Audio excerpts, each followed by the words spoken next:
only keep the faith, oh, I know he'll make a way. You see, I'm next in line. The Ground Report with Mickie K, Andy Williams, and Lennox Smith. Bang, bang, bang, bang, bang, bang, bang. In line for my blessings.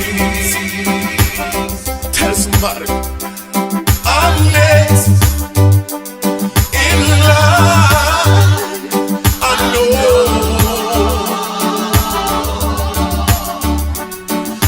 Oh boy, you're looking good, man. Pink boy, go ahead, my brother. What? I'm next. Yes indeed. Are you hearing me loud and clear? Loud and clear. What? Yes indeed, of course. A pleasant good morning to all and sundry, east, west, north, south, central, our friends in Tobago, and wherever you are, streaming on the World Wide Web. A pleasant good day to you. Yes, this is the Friday edition. Yes, a very short week indeed. Of the ground report reporting, but of course it is post the festive season, as you would have recognized from the very biting issues that would have been discussed yesterday, the day before, and of course subsequent or post the carnival festivities, and while of course Lent 40 days, of course, symbolizing I believe it is from the Christian perspective, 40 days in the wilderness, so to speak, and of course making sacrifices and so on, all of the niceties that are spoken of around this time by the religious leaders. We still have, of course, a deep and very troubling concern that some of the major issues affecting Trinidad and Tobago's development at this point in time, and the lack of what I consider to be a government that is now well known for lack of transparency, accountability, not observing the rule of law, and clearly the separation of powers, and taking, of course, Trinidad and Tobago down an economic foxhole, so to speak. I think are really and truly at the end of the day issues that must be addressed by the clergy in this country, by the men and women of the cloth, and we are yet to see that level of concentrated and collective and cooperative response to what clearly is nestled in what can only be described as a corrupt group of individuals who, of course, seem to not want to relinquish office, but prefer to, of course, line their pockets and continue, of course, the best management, and to the detriment of Trinidad and Tobago across the board, whether it be foreign policy, whether it be in the economy, whether it be, of course, some of the subsectors such as agriculture, such as social development, delivery,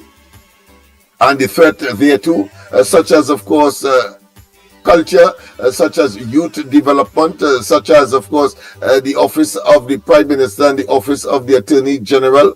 All of those are existential threats, and the weaponizing of government against the people, inclusive, of course, not just in those areas, but certainly the area of education, in the area of health, because, of course, it is said that health is your wealth. And of course, if you do not have a healthy nation, it doesn't matter whether or not your economic prospects or your economic activities will be what I consider to be vibrant.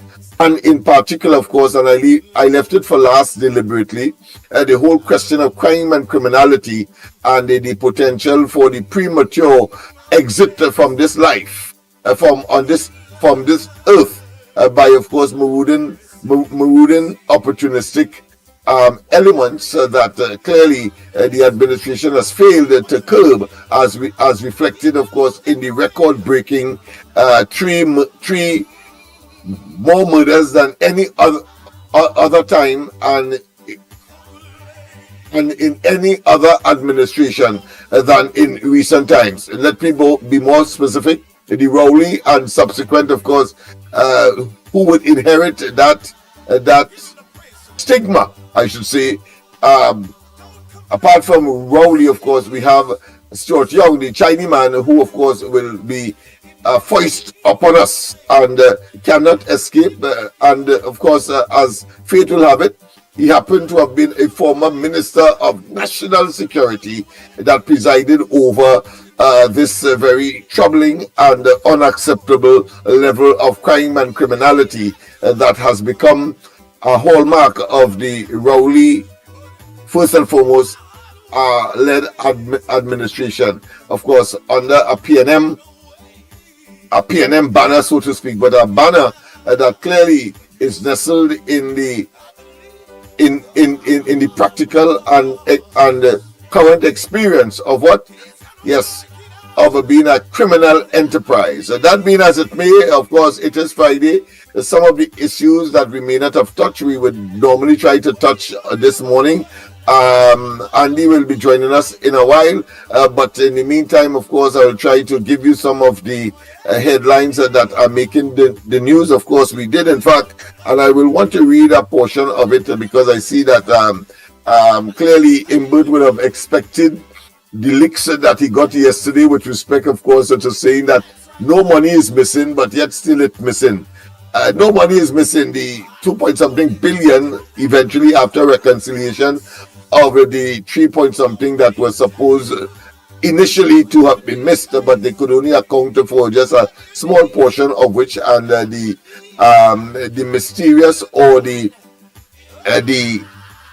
portion that is yet to be accounted for is 2-point-something billion. And of course, this is not 2-point-something million, or 200 million, this is about 2 billion, and therefore it is very difficult for that to be missing. And yet still, of course, the minister whose responsibility it is to, of course, superintend over these matters, the financial state, just to tell us that it is a technical glitch because of the introduction of a particular mechanism. It does not square well, because one would know that there must be backup systems, and when all else fails, and it is human notes will have to take place, pen and paper, if you want to call it that. There must be some record somewhere. There can be, of course, a single system designed for a particular accounting purposes, and when that falls down, everything else falls down. No, it is not in modern times for that to be feasible, common sense, logical, or for anybody in the right mind to accept that level of what I consider to be hogwash excuse for not being able to account for 2-point-something billion dollars. And that should, at minimum, trigger the resignation. Nobody should tell Imbert that he has to resign.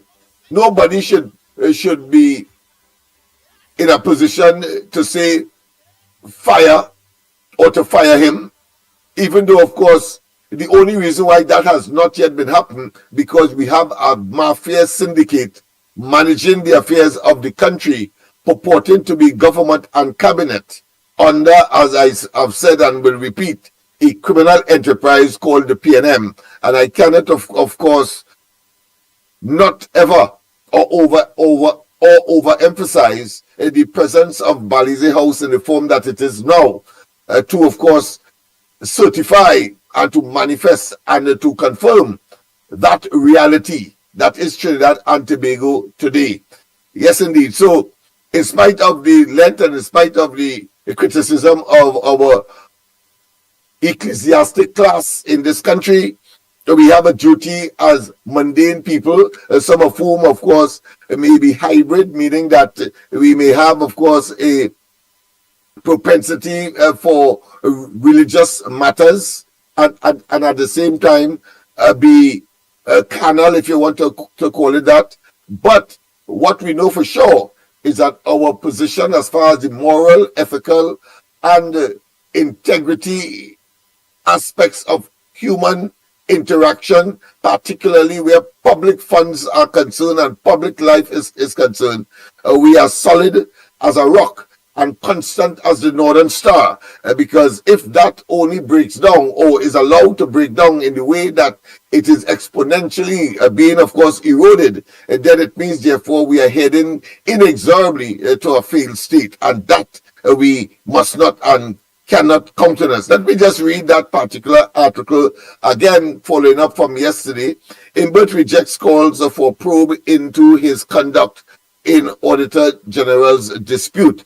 Of course, that comes on the heels of his statement yesterday that we extrapolated, and then, of course, following or before that, we had the announcement by the government that, of course, the investigating team that he put together, recommended to the cabinet from the information we would have had, has discontinued, of course, their probe. And of course, we don't know what that probe contained, and we don't expect it to have any, having regard, of course, to the decision of the Privy Council that he, Imbert, attempted to go to, or went to, in fact, but attempted, of course, to try to get the apex court, the Privy Council, to say that the Auditor General had no jurisdiction in questioning him, of course, in the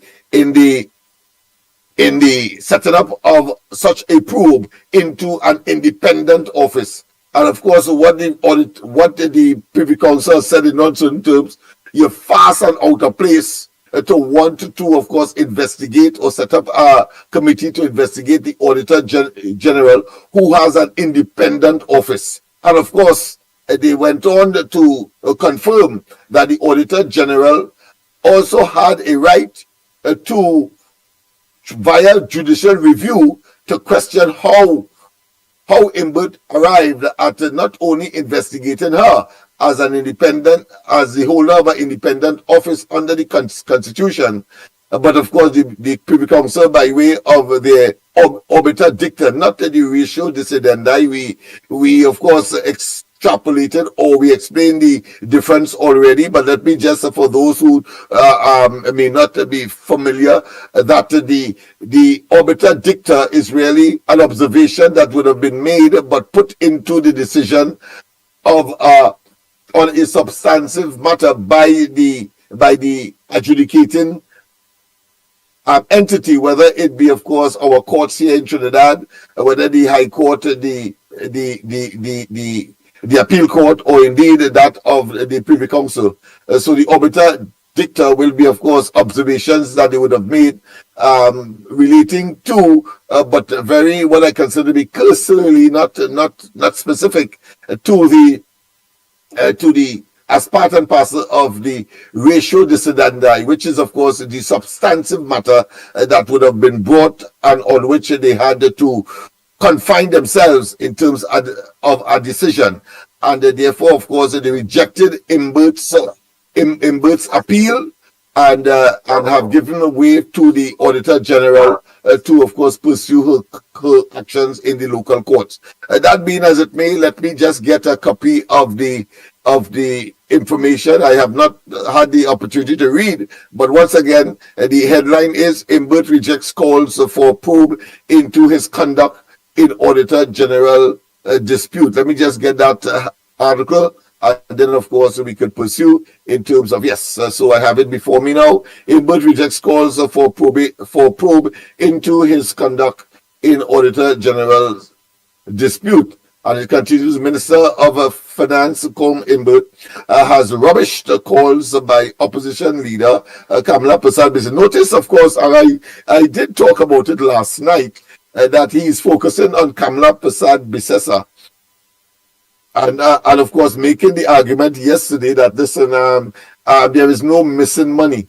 And therefore, he is saying that Kamla Persad-Bissessar. Why hasn't he not been saying or mentioning the Auditor General? Wonder why? I wonder why. Well, of course, you don't have to wonder. Your common sense will tell you that he is looking for a political escape route and to deflect attention away from himself. Because common sense will tell anybody that if you are saying that there is no missing money, then you are saying that the Auditor General is wrong.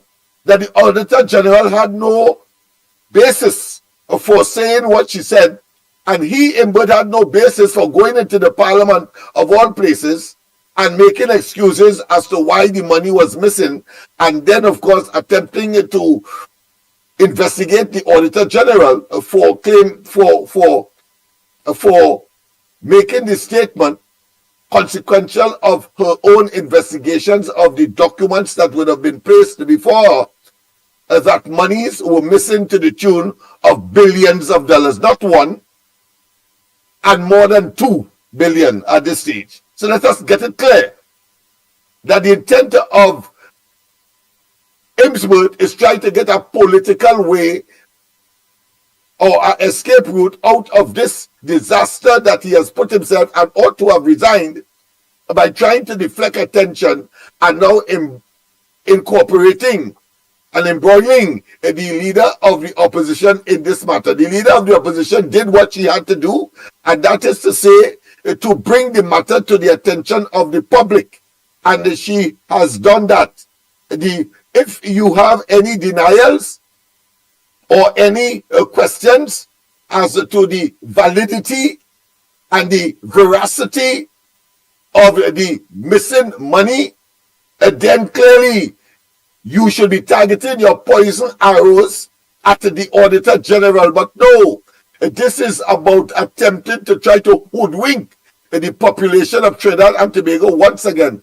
And I trust that by now, places along the east-west corridor, Laventils, right down to Diego Martin and Diego Martin West in particular, and right up to Toko in the east, must understand that the intent of this government is to engage, of course, in what I consider to be nefarious conduct. Whether it be unethical, whether it be immoral, but the fact of the matter is that all of which are questionable, and therefore in such circumstance they must not be allowed any kind of political currency, as he's trying, of course, to garner by trying to get the sycophants and the denialists and those who are pretensive that this has not happened, because he, Imbert, said that they must know they have no credibility. They must know that their political currency has plummeted to its lowest depth. They have no value, and that therefore they must be thinking about getting into action to call an election for the population to pronounce ultimately on their survivability as politicians, a party, and as any future part to play in any government of Trinidad and Tobago. We know for sure, and they know it too, that they will not be able to win the next election. I'm talking about Rowley and Imbert and the Chinese man. They know that, so therefore they are playing for time. I don't know. Time will, of course, catch up with you, no doubt. You could run as long as you wish to, but the reality is, in all pragmatic and practicality, you have limited time, and we can check. Up to last night, every single person on the corridor was able, of course, to identify when their time, their 5 years span, opportunity, questionable as it was in terms of how they got in, would have expired. And we know, of course, around August 27th, the Parliament must be prorogued for the purpose of selecting or electing a government to manage the affairs of the country moving forward. So it is limited. They know that, but they will try to give you the impression now, cutting ribbons here, cutting ribbons there, etc., etc. All of that we know is tomfoolery. But let's get on with the substantive matter that is before us. Finance The Minister of Finance, called Imbert, has rubbished the calls by opposition leader Kamala Persad-Bissessar for an investigation into his actions with regard to the impasse between public officers at the Ministry of Finance and Auditor General Jaywanti Ramdas over the 2023 public accounts. He has rubbished that. But then you must ask the question, well, why didn't you rubbish as well the pronouncement by or the observation in its Auditor Dicta, that of the Apex Court, the Privy Council? They say, why have you not been investigated? So don't try to shift the goalposts and put it or attempt to put it in the sphere of the opposition. No, you should be saying rubbish what did the Privy Council say, and then you will have validity, and then we would know that you're not engaged, of course, in your usual, what I consider to be diatribe and obfuscations. In a statement on March 5th, Imbert said Persad-Bissessar's claims were a diatribe. Yes, the very diatribe that he is writing here now is a diatribe, and admonished her for grasping at straws and making up the stories about missing money. He didn't say it's the Privy Council, you know. No, why he didn't say the Privy Council? Because it doesn't carry the elusive political currency that he believes stupid people who still believe in the PNM. Yes, I say so without fear of contradiction. Stupid people who still believe in the PNM will, of course, go on the social platforms and elsewhere and try to defend the indefensible. Let us not waste time. It's too much stupidness that is happening in this country, and Rowley and they and Imbert in particular must know in this particular case that has run out. It has come to an end. The apex has been reached, or put another way, conversely, the bottom has been reached, and therefore the tolerance of their shenanigans and, of course, obfuscations is now in the sphere of what is called ad nauseum, sickening. Get the hell out.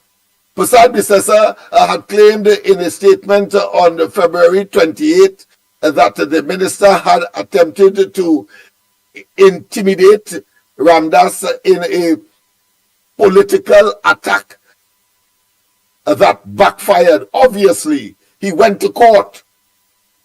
He disagreed with her, wanted through the courts to investigate him via judicial review.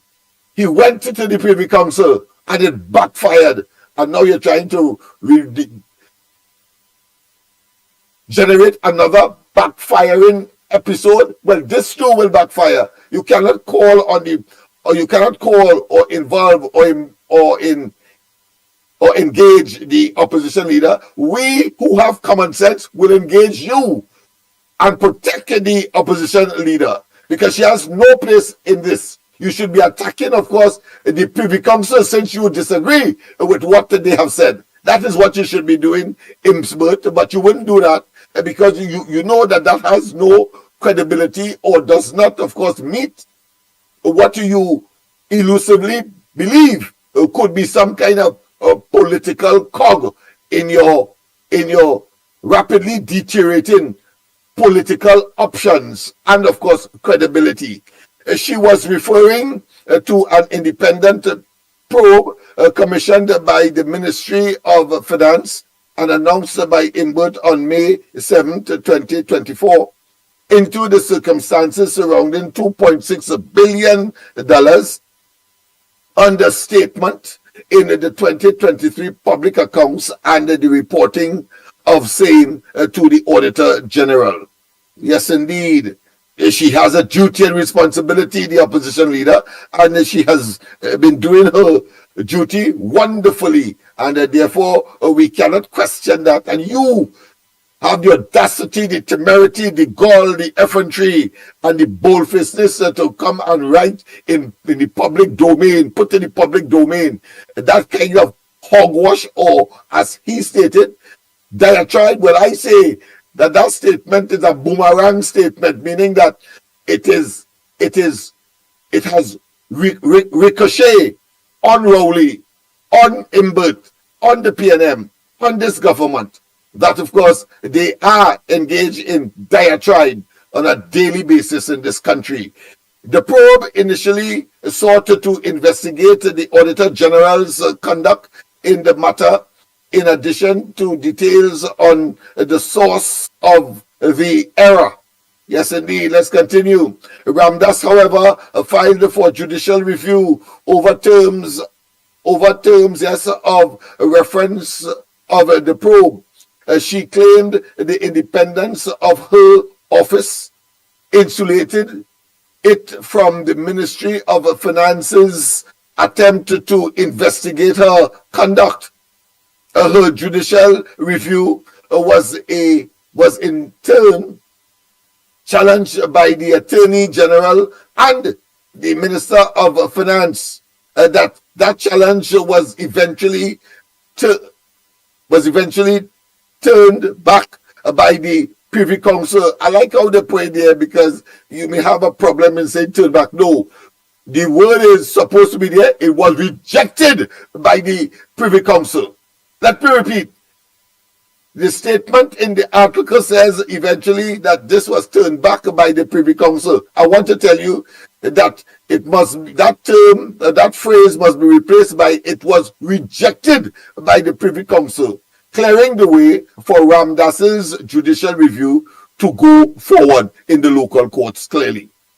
On February 28th, a statement from the Office of the Attorney General announced that the remaining unchallenged terms of reference in the probe had been completed by the investigation committee. That is more superficial and superfluous, an attempt, of course, to try to gain some or salvage some kind of advantage that really and truly does not exist. Egg is all over the government's face, Imbert face, and of course that of Rowley and the entire cabinet of this country, and including the Attorney General. It said the investigation team has provided its final report with respect to the permitted terms of reference, which helpfully discloses what went wrong and satisfactorily explained the understatement. So they are laying the foundation to give us another piece of cock and bull story, that of course that part of the terms of reference that was permissible by the and was not, of course, an issue as far as the Privy Council is concerned. Follow it carefully. Understand, you have to be educated. You have to follow these matters. What they do in office, in spite of your position, whether you are an accomplished or independent businessman, you are a carpenter, a mason, a scavenger, if you want to call that, or someone who, of course, collects refuse, as the case may be, or you are a hairdresser, or you are an eye specialist, or you are a doctor, you are a lawyer, you are even a politician. What the executive does in office, what the policies and programs that they create will determine your existence. In other words, politics determine everything in human circumstances. As we know it today, is the best system that we know in order, of course, to keep humanity in a state and in a space that continues to occupy the earth. This earth, the only earth that we know that we can call home, and of course parts of which are countries, one of which is Trinidad and Tobago. Let us not waste time with these people and their obfuscations and attempted to mislead us and to deceive us. So once again, they're trying to say here that, of course, parts of the terms of reference of that probe that the Privy Council did not dismiss somehow has been completed, and that telling us that it was completed satisfactorily to, of course, explain the understated, in other words, the missing money. That's what they're going to level at us. That's what they're preparing us for in this statement. And of course, Imbert could only say that there was no missing money because he would have gotten what he wanted, and that is not have to account for it, and at the same time throwing the civil servants under the bus, not for the first time, as we have seen this government. The fact that the most recent iteration of that would have been when they made the statement and a document from the cabinet reaching the parliament for legislative consideration.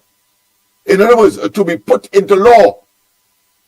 The opposition discovered that $25,000 any potential pensioner would have had in their accounts when they would have applied for this pension at age 65, and national pension I'm talking about at age 65 and beyond, that they will no longer be qualified for the pension. So what was the result? They started to tell us that it was a civil servant who put in that, and the Attorney General and all of the vetting mechanisms in the Attorney General's office, as far as legal support is concerned, or as part of the legal support. They're telling me that they didn't have computers. They're telling me that they don't have computers that can read a document that they didn't see and observe at 25,000 conditionality that will determine whether or not the person at 65 years and above pensionable age in the national pension system would no longer be qualified for that pension. Come on. We are too enlightened to accept that level of what Rowley and Imbert is attempting to tell us. That is diatribe. Given these developments, the cabinet has determined that the continuation of proceedings in, of course, the matter, and they mentioned the number of it, the CV 2024 to, of course, minus 01721, that particular number in the court. In other words, that's how the courts documented, so for administrative purposes to determine which matter is which. And it says, of course, Jawati Ramdas versus Minister of Finance and the Cabinet of the Republic of Trinidad and Tobago will not further inform the issues already addressed by the investigative committee's findings, while incurring further legal costs and judicial time while these proceedings are ongoing. So they have, in effect, withdrawn the matter. At what cost, they ain't telling us, but attempting to say that they want to save costs and they want to save judicial time. No, you have failed. If that was not the case, they would have proceeded. They would have proceeded knowing full well that all of the circumstances that the Privy Council would have ventilated or would have been presented to them for their adjudication would have materialized. But no, it is a bunch of con men and a bunch of abusers of public office and public funds in the process. A high-handedness of unprecedented nature. And you want to tell me that you could just escape by making such a statement and you just withdraw and to save legal and, of course, court time? No, they must pay the political price. And I said 39 seats in Trinidad for the UNC and whatever configuration or whatever accommodation that they would have made for the 2025 general election. And I want to tell Laventil, your time is now. The election campaign has not yet started, but stay tuned. Stay tuned. Your time is now. You have people for the first time who have always been there on your side, but you have not observed. I think on this occasion, your optimism will certainly swell to not just expanded optimism, but to the reality that we can do better, we must do better, and that the area has potential to eradicate on their own volition, sustainably, the crime culture, the non-performance, or should I say limited performance at the level of the primary, the secondary, and tertiary education levels. And of course, indeed, to have a better standard of life and quality of living that we all, just as Rowley and his family, just as Imbert and his family, and just as all of those persons who have unmeritoriously garnered into the cabinet of this country, or find themselves in the cabinet of this country, and of course living happily off the state resources and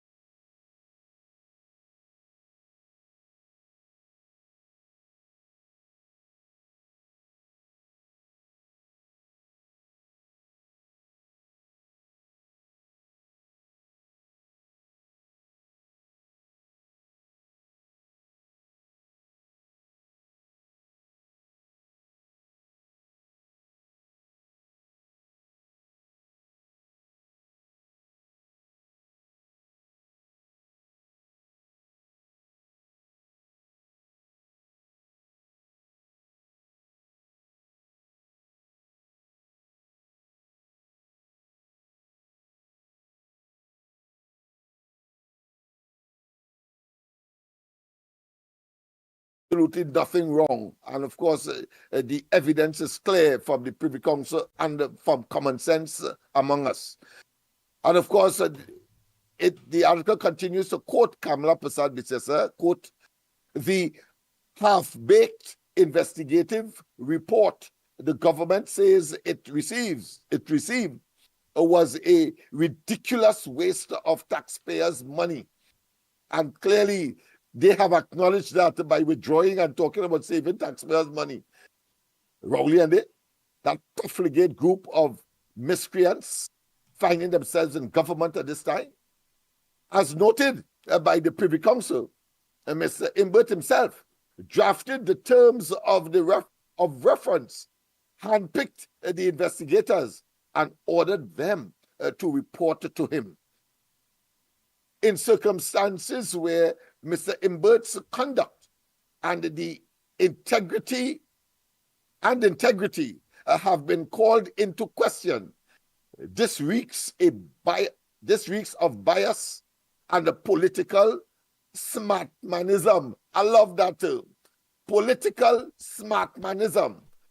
If I had to put a term to that, I would be very direct. A bunch of scoundrels that have, of course, invaded our administrative space, the executive, and purporting to be government in this country.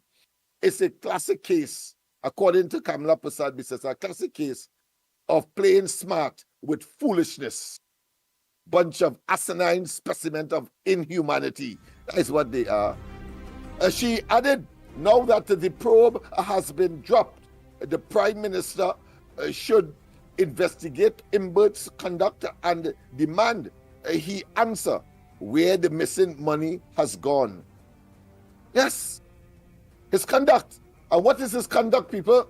His conduct was that he went to Parliament having been aware of the concerns of the Auditor General and all of the circumstances. She resisted, of course, any kind of intimidation and any kind of belligerent attack on her character, etc. All of that happened. And we of the ground report, we, of course, I'm sure that it would have contributed to her steadfastness in resisting, of course, a government that clearly has no regard for the rule of law and believe that they could act high-handedly in circumstances where their conduct has come into question as far as mismanagement, as far as lack of transparency and accountability, and believe that they could just whitewash it because they hold the offices that they now hold. Well, of course, we on the ground report did in fact pen a letter to the pushback movement scenario, and we delivered it, of course, Andy, Mickie, and myself, and we met, of course, I don't think she was in the country at the time, but we met with her deputy talking about the Auditor General, and we had a wonderful conversation, and they appreciated what we did as citizens and for and on behalf of the citizens as well, not on our own volition in terms of the content of the letter, etc. And of course, we are certain that would have been part and parcel of the motivation to go on as far as resisting, of course, and defending her case as far as the Privy Council. The Privy Council now says that Imbert has questions to answer, and therefore the judicial review will be pursued. Of course, it is now up to the local courts to set a date and time, etc., for that process to start, and hopefully before the next or the calling of the next general elections, because we know that there's always something unsavory about this group of individuals who have commandeered government and have abused and misused the offices that they hold, claiming to be, of course, patriots and ministers, and of course rendering rubbish or rubbishing the oath of office that they would have taken to, of course, do all right to all man equitably in the service of Trinidad and Tobago under the use and distribution of our resources.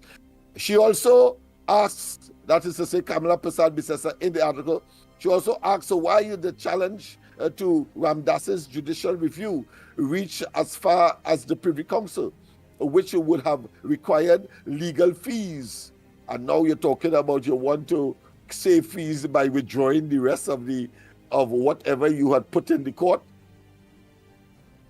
Yes, airfare cost and the hotel expenses for those lawyers that went there on a failed and fatally flawed mission to, of course, bring back nothing in favor of the government, but at our expense, your money, my money, taxpayers' money, every single child that would have been born of Trinidad and Tobago, your money. That is the money that they have spent on this, what I consider to be hairy-fairy adventure that yielded nothing, as so many other projects and initiatives have done, whether it be associated with the Maduro administration and the failed Dragon Gas initiative, and of course, now that their mouths are running like parrot, or should I say duck bottom, in terms of telling us now how much money was already spent, because they know that the Trump administration is onto them, and therefore they are trying, of course, to level with the population, prior to which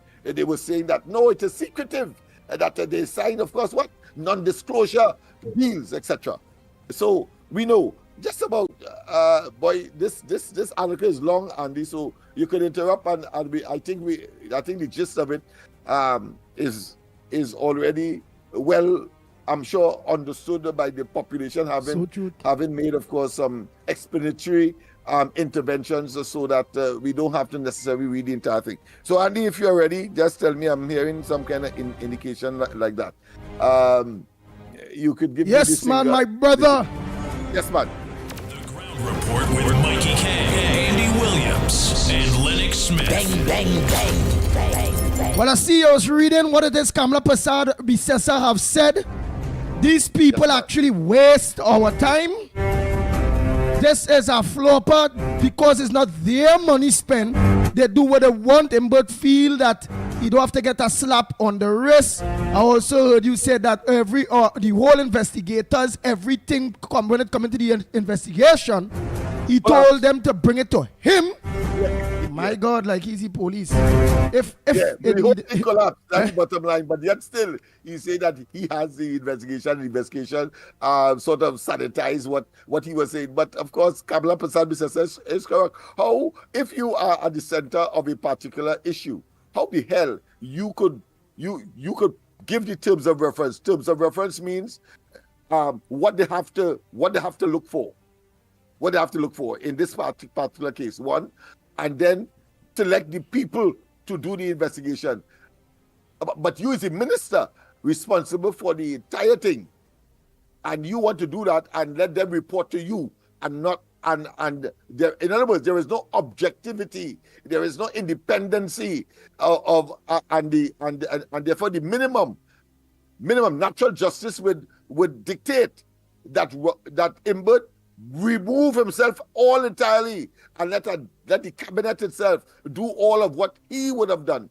And Rowley is comfortable with that as Prime Minister, including, of course, his designated or appointed that you want to foist upon us, that Chinese man. That is so true.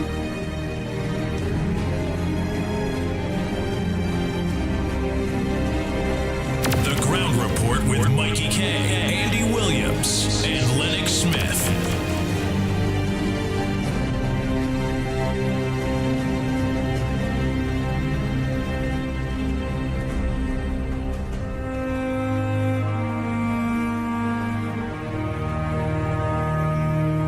Now it's trying the opposition leader what he tried to do with the Auditor General, which is to bully, backtalk, deflect, misdirect, and try and hoodwink the public. So now he's trying the opposition leader what he tried to do with the Auditor General, which is to bully, backtalk, deflect, misdirect, and try and hoodwink the public that there is nothing to see here. Yet the Privy Council said to say, let's get an investigation into what took place at the Ministry of Finance. So if the Privy Council, lords and ladies, looking at all of the information before them, arrived at that conclusion, what's left for the average person in Trinidad and Tobago? Why is the PNM government so adamant in avoiding accountability for our money? $2.6 billion. This is not all the money that is missing, but this is the glaring amount that we know for certain something is amiss. We need an independent investigation. Independent investigators. Bring people from the Commonwealth. Don't trust anybody from Trinidad who might have PNM connections or large connections. Bring independent people to audit the Ministry of Finance and Central Bank, because we are going to find missing money, and I'll tell you why. They're fighting so hard to avoid an investigation, because this $2.6 billion is the first try they're going to pull out. But the minute they open the books to the Ministry of Finance and Central Bank, all kind of story going to jump out. We, the people of Trinidad and Tobago, cannot settle for any more PNM pulling the wool over our eyes. We do not want some media stories. We do not want any of your concoction. We want an investigation. The government has a responsibility to provide that investigation, which is what the Privy Council said. That's what we want. Nothing else. Save the smalls, save the long talk, save all the misdirection and deflection. Give us the investigation into the Ministry of Finance and the Central Bank. We want to know where the $2.6 billion gone.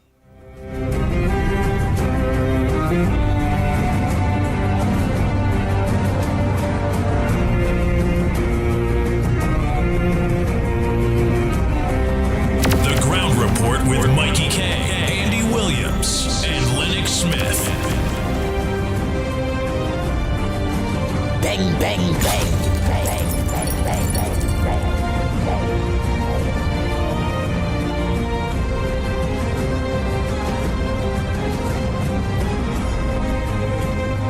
Oh boy, oh boy, oh boy. Morning caller, where are you calling from and what's your contribution on the ground report this morning?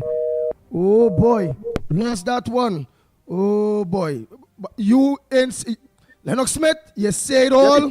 You see one of the other leaders of Yes, indeed. Yes, indeed. saying Of the course, same right, thing. right on the ball, right on the ball, of course, and pull up the rear, so to speak, in this particular case. And therefore we are consistent, as we are, of course, not just cooperative, but in agreement.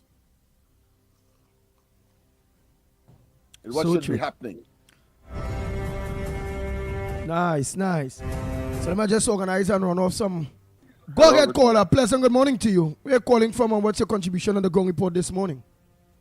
You're doing a fantastic job there, man. Nice, nice. Thank you very much. And what's Persistency. nice? Persistency that you have. Persistent. Continuously fighting for the people. Yes, yes, yes. Me and my If everybody had that kind of courage in Trinidad now, so we'd have been poor already. That's true. That's true. And what area, if you don't mind, you are calling from? Faizabad. Faizabad side. Nice, nice, Thank you, nice. Faizabad. Thank you very much. Make sure and invite others to join us on the ground report, man. The more we have, is the more better we are. Yeah, Because in order for Trinidad and Tobago to grow, the PNM got to go. That's the only way Trinidad and Tobago will grow. Thank you so much, caller. Bang, bang, bang, bang, bang, bang, bang, bang.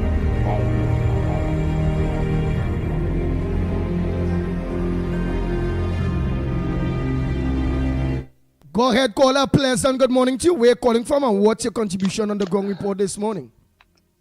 Good morning, everybody. Morning. Good morning. Hey, gentlemen. ex-policeman, man. Well, once a Listen to me, policeman, gentlemen. once a policeman, always a police. Go ahead. All right, well, listen to this one. I have a mark to boss on the Minister of National Security. Mm-hmm. And of course, all you know, he was an ex-police, right? Yeah. He was Does ex-police. anybody? Yeah. Does anybody? Does Academy, yes. Yeah. Does anybody know why he left the work?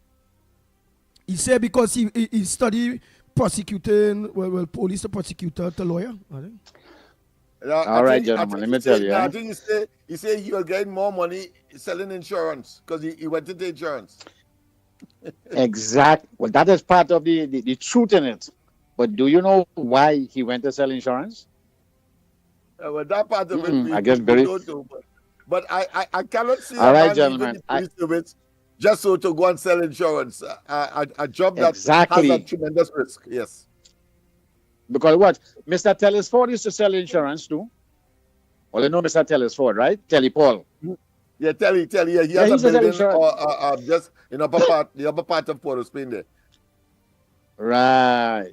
Well, gentlemen, there is a reason why the Minister of National Security went to sell insurance. And I would like to talk to one of you personally before about this, Mark, because I didn't want anybody to get sued one thing, eh? All right. No, but you gotta call Is that Lennox. okay with you You're in guys? the right place. You gotta Yeah, call right Lennox. You're in the right place. All right, so just, Lennox, I go call. just contact me. Yes. Yeah, Lennox, I go call you. And why I problem. say so, I want to verify everything. Eh? I only get the information, but Okay. I don't go out with the information until I can verify it and it's true. Yeah, we too. Why Yeah, I we say too, so? yeah, we too. Yeah. I like to verify information, and then if it is true, then I will boss. Believe me, it will be it's kind of something, but it's something salacious. Check where I'm coming from, eh? It's something, yeah. So, but anyway, gentlemen, have a wonderful day, have a blessed day, and Lennox, I go call you and we go meet up. No problem. Of course, on the campaign trail, we will have an opportunity so to do, but let me just inform, since we're in that vein, that of course, we know of course, his what I consider to be his poor record of borrowing institutional monies and not paying back. not so Heinz. Not so Heinz. Two institutions, and then of course we will do that on the campaign trail to show how these fellas are pure opportunists as opposed, and then see in others that which is in them, calling others thief and so on, like me, calling me thief, but I can't see how I could be a thief when, of course, I am doing what I am doing here, and somehow I am making money off it. Well, of course, time would have tell by itself a story, and of course your tenaciousness and your consistency. Clearly, the population will now have to judge. I'm talking about the Laventils in particular, first and foremost, and then the national community, because as you should know by now, me and no rich man, but I use my resources in order, of course, to get to the population in such a way so that we can make Trinidad and Tobago a better place. Clearly, these fellas will not spend a cent, and we don't know where they came from before they entered or attached their opportunistic wagon to the PNM, and then become, of course, filthy rich as a consequence. But they have the audacity and the temerity to try, of course, to point fingers at others, but there are three fingers, of course, pointing back at them. And those are issues that must be ventilated. And, of course, as part and parcel of the inevitable blue lights and silver bracelets that must visit them. Go ahead. Andy? Go ahead, Clyde. I see you calling you. Pleasant good morning to you. What's your contribution on the ground report this morning? Oh, well, Andy boy, I don't know. I don't know what to say. I don't know. I ain't so good. I ain't so hot up these days, boy. I kind of down, you know. Yeah, but you have to organize and make sure and stay strong to see the back of the PNM. Because in order for Trinidad to grow, the PNM got to go. You had to be around to go and give that vote against this wicked government. Yeah, well, I don't miss that. I don't miss that at all. Well, nice. I don't miss that. But other than that, everything is all right. Everything is all right there. And, you know, I got a little stroke and thing, but I'm still coming on. Thank God for small mercies. All right. That's a very modest man. Well said, my friend. Yeah. Yeah, because I know people who get stroke and pass already. You know, I still alive. Yes. That's a very modest statement, you know, but it's very significant. More people should know about that. Yeah. Yeah, Mr. Smith, how are you going, sir? I'm all right.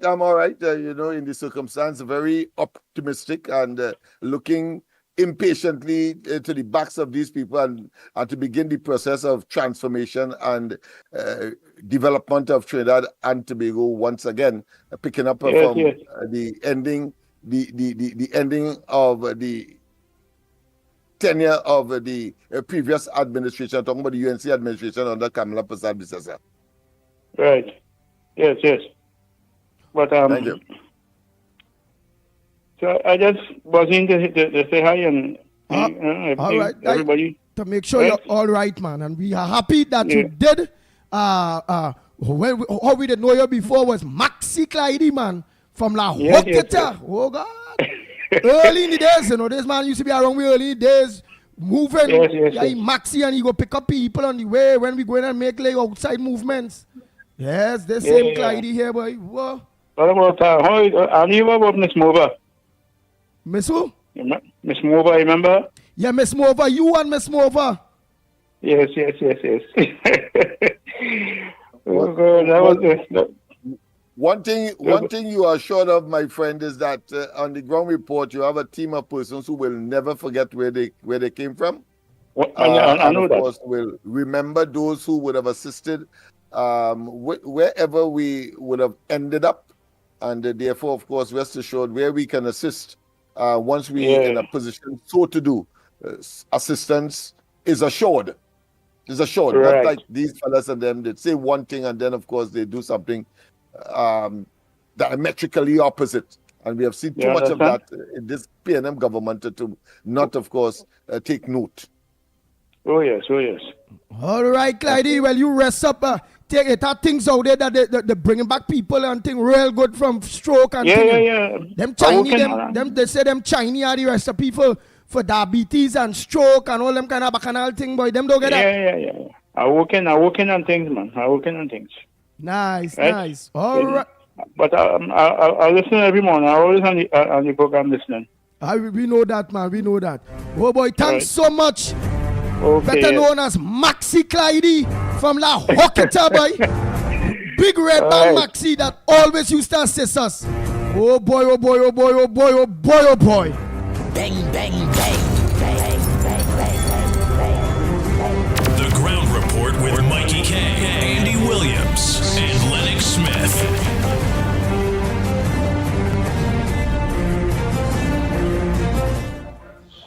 You know, we're listening to you read a report.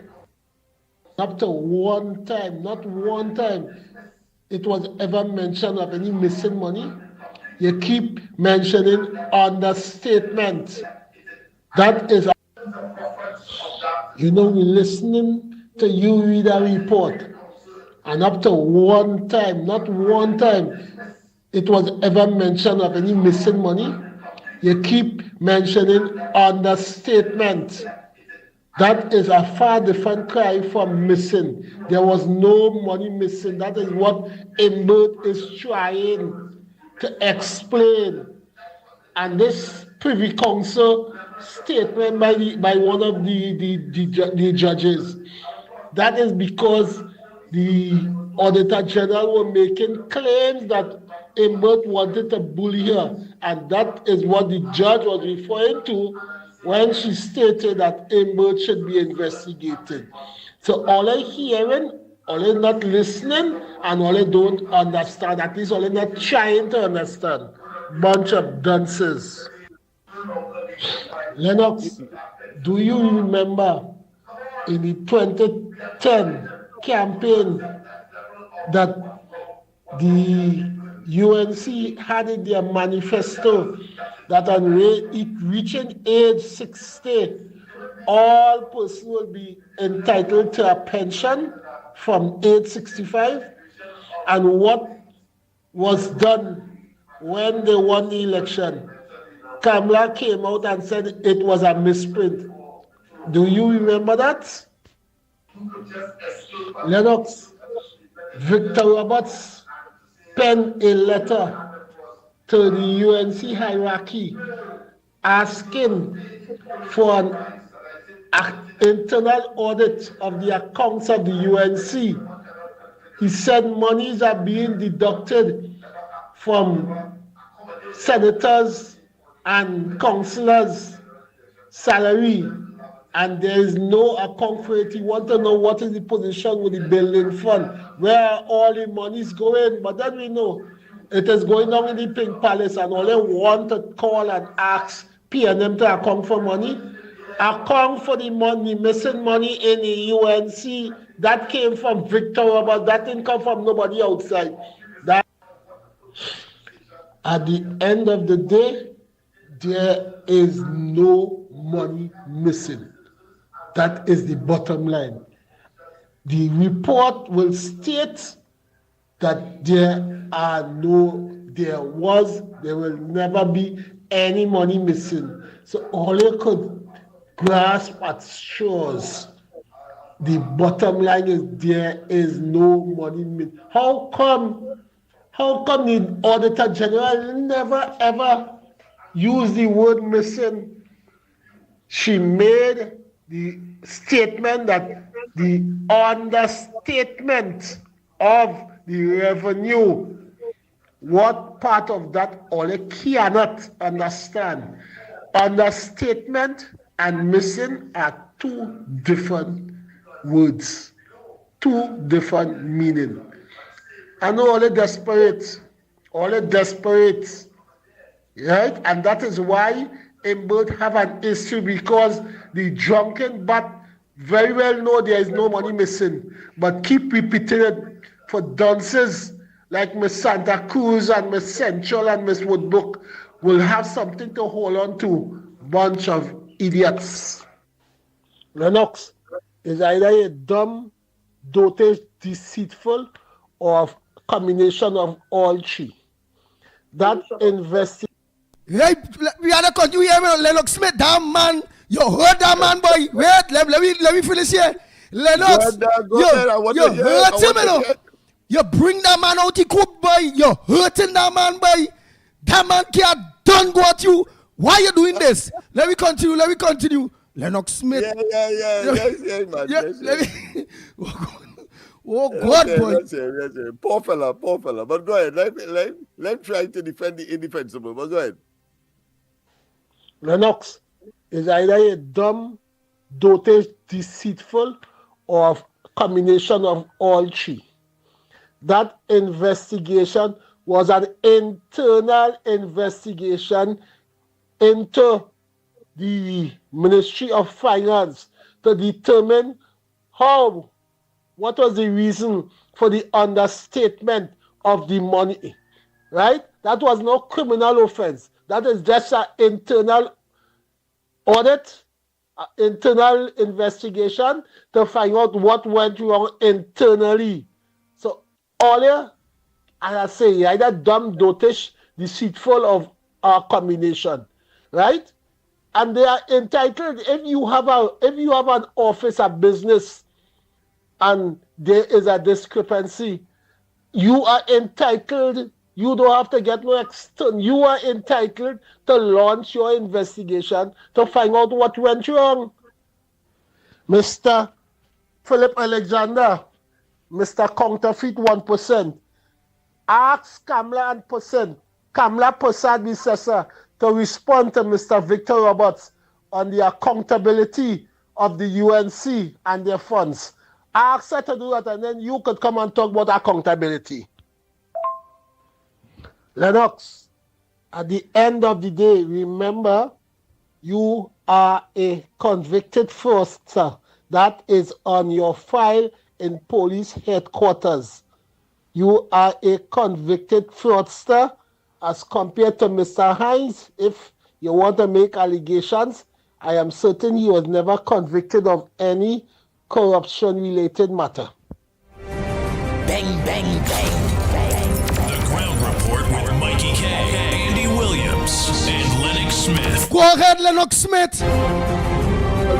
Well, first and foremost, it is clear that, of course, he wants to see in others that which is in him. That's the first thing that points in your face. But I wonder if he has considered, if it is an internal investigation, why would the Privy Council, and he has not addressed that, but why would the Privy Council say why Imbert was not investigated? Clearly, the Privy Council would have had before them more than what he knows and what I know.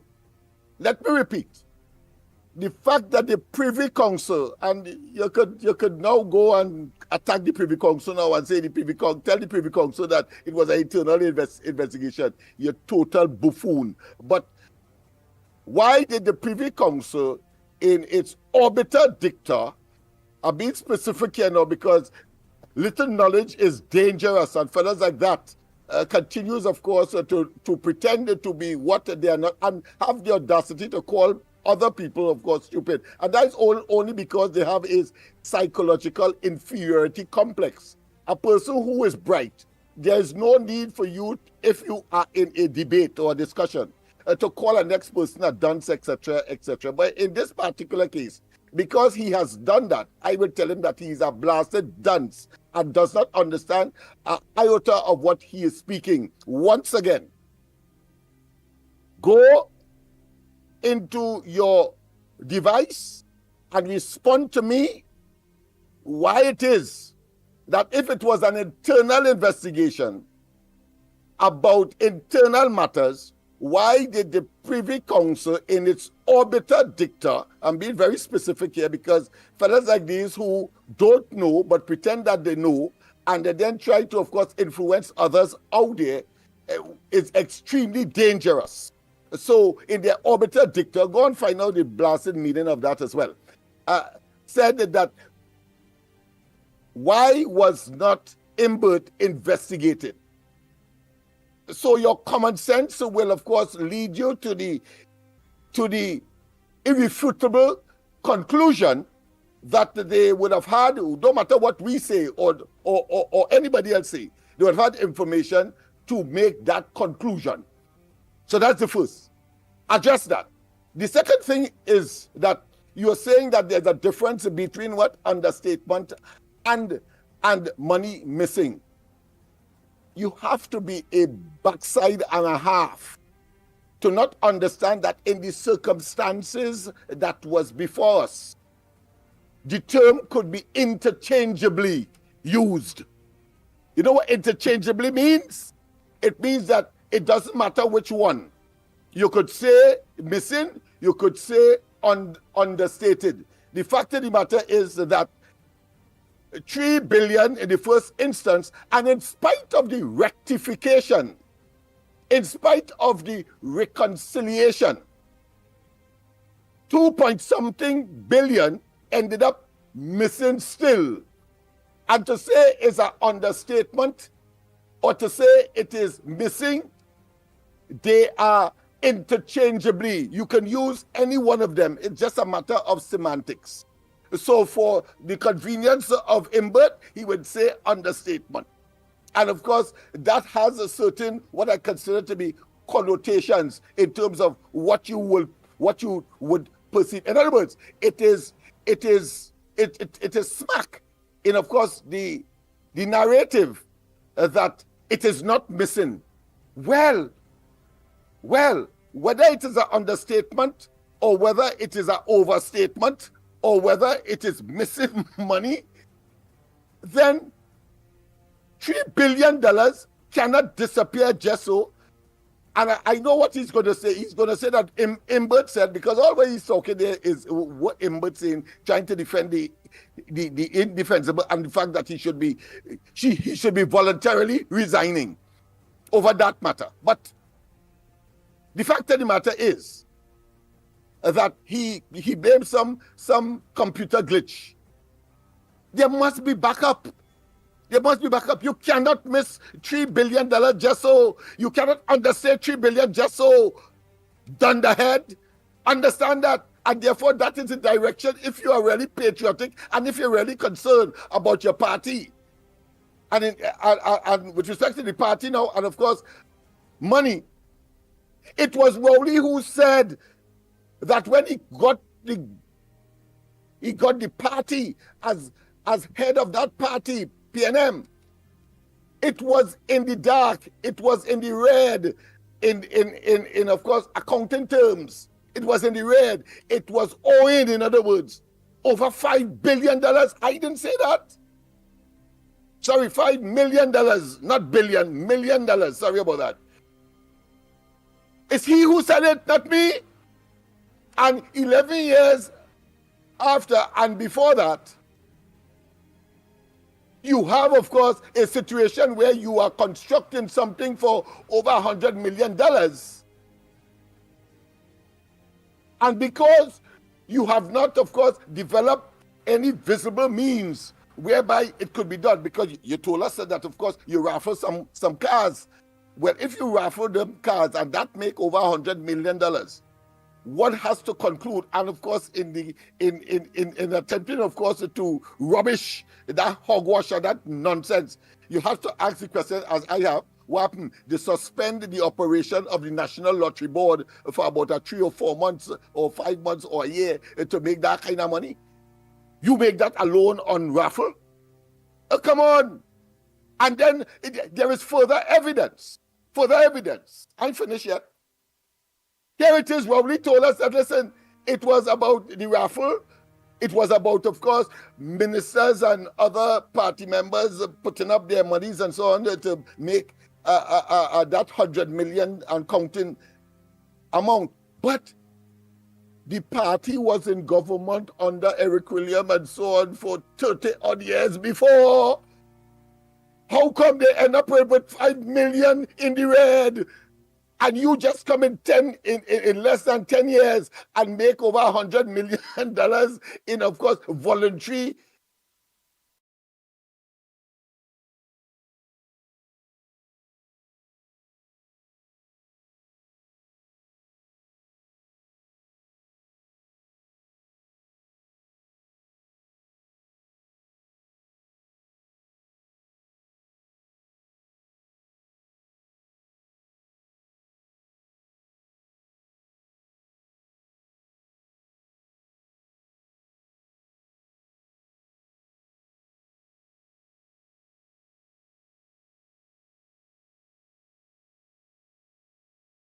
the construction industry or contracts that would have been given by his government, nobody from there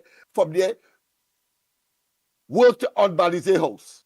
Well, we have the pictures of Jusamco working not on the superstructure, but the infrastructure, pouring concrete, blocking up the whole road, and of course, pouring concrete, and had the audacity through, of course, the Junior Sammy group of companies to, of course, take out a full page or a half page of one of the dailies to say, well, listen, we are assisting. But Rowley will tell us that the statement is that nobody that they hired worked on Balize House. That was the statement. I ain't finished yet. Because the same Jusamco is the company that not only got a contract from government, but is the company that, of course, caused having constructed a portion of the highway to Point 14, the piece of the highway collapse or fall down inside of the swamp below. More than that, the company that had got the contract to build those high-rise not too far, just about a kilometer or less from the flyover going east out of Port of Spain. I'm talking about just around Janjan there.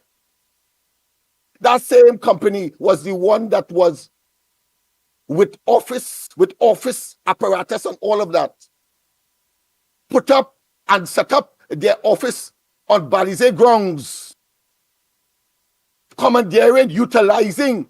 And I, of course, through the Freedom of Information, did in fact inquire, and I continue to inquire along that line. They moved the partition between Tranquility Government Secondary School and that of the adjacent car park of the PNM Balize House or grounds car park, and rest their office set up there, and was to put until recently, when they got that contract, clearly they moved out to their equipment, etc., and are now on that ground. What you telling me about? What you telling me about? What you telling me about? Nobody of officialdom have said that the UNC is in dire straits and whatnot. At any rate, they are in opposition. So it will be believable if the PNM was in opposition and that monstrosity of steel brick, etc., was being constructed. Then I could understand that. But you cannot make that comparison. You have to be a backside and a half, as I said, to make that comparative. It does not compute. It cannot hold any water in any place. You're coming across as a total nincompoop, an asinine specimen of inhumanity, and clearly one who is out of his depth, and you have always been. And I invite you, because my tolerance is very limited. If I talk about Heinz, hush your damn mouth. Yes. Hush your mouth. Yeah, go ahead, Lennox. Go ahead. Hush your damn mouth. Because you don't know what is coming for you and Heinz. You don't know. I'm putting you on notice now. For your blasted mouth. Just for your mouth. Of course, I can't say that in court because this fella Ken Gordon got a piece of licking when, of course, when Pandey called him a pseudo-racist, and he went to court and said, I do it because I want to teach him a lesson. Well, of course, they tell Pandey to pay about $1 or $10 or so and go, because it was not about a serious hurt. I want to tell this fella. I want to tell this fella that just as how you are making accusations, and I have the right, because I took it a long time, I have the right to also make accusations about what I perceive. I've done it, of course, when people start calling him, of course,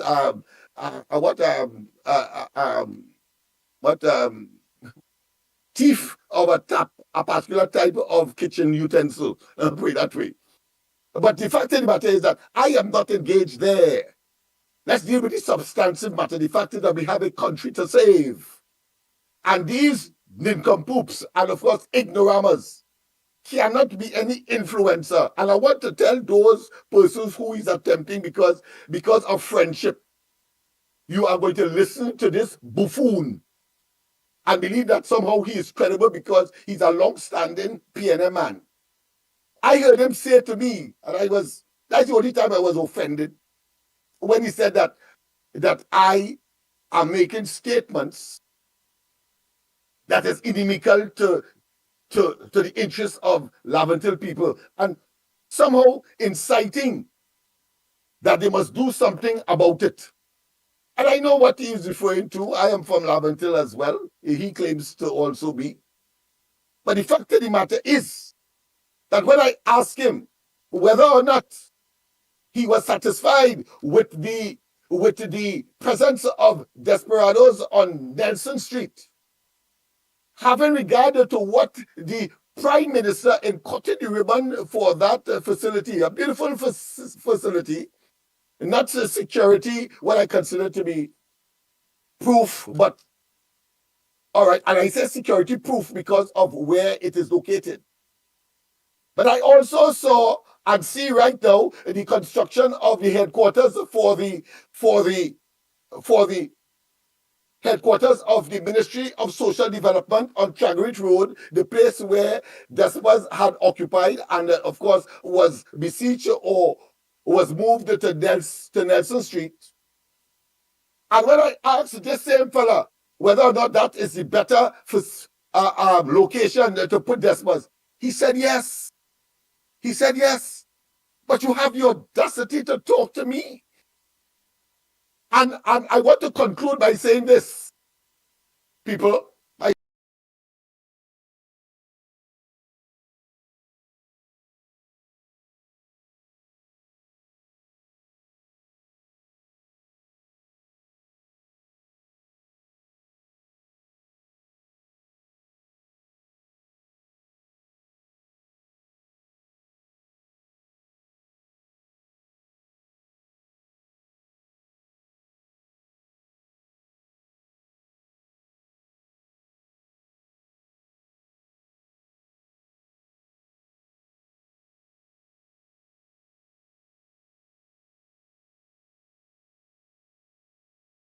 Why? For this, well, let me just, it's a rhetorical question, so therefore I'll give you the answer one time because the answer is obvious. For the same reason that they didn't want, the same reason why they didn't want to put it on Nelson Street, I'm talking about the headquarters of the Ministry of Social Development, is the same reason I am arguing why they moved Desperados from there and put them on Nelson Street.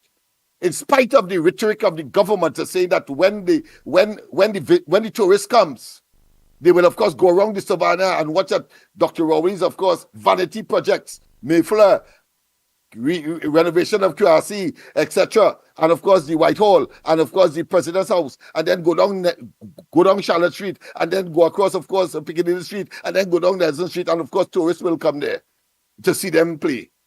Why is it there? Right, their countries, their governments, whether it be, of course, in Canada, United States, and any one of the European countries. Go on their website now. Any one of the embassies or the emissaries or the high commissions. You should go now and see and ask for, and just type in advisories against Trinidad and Tobago or just advisories. And you will see they will tell those governments are telling their potential investors and tourists, don't come to Trinidad. But if you come to Trinidad, don't go, among others, on Nelson Street. On Nelson Street! And you telling me what you have done.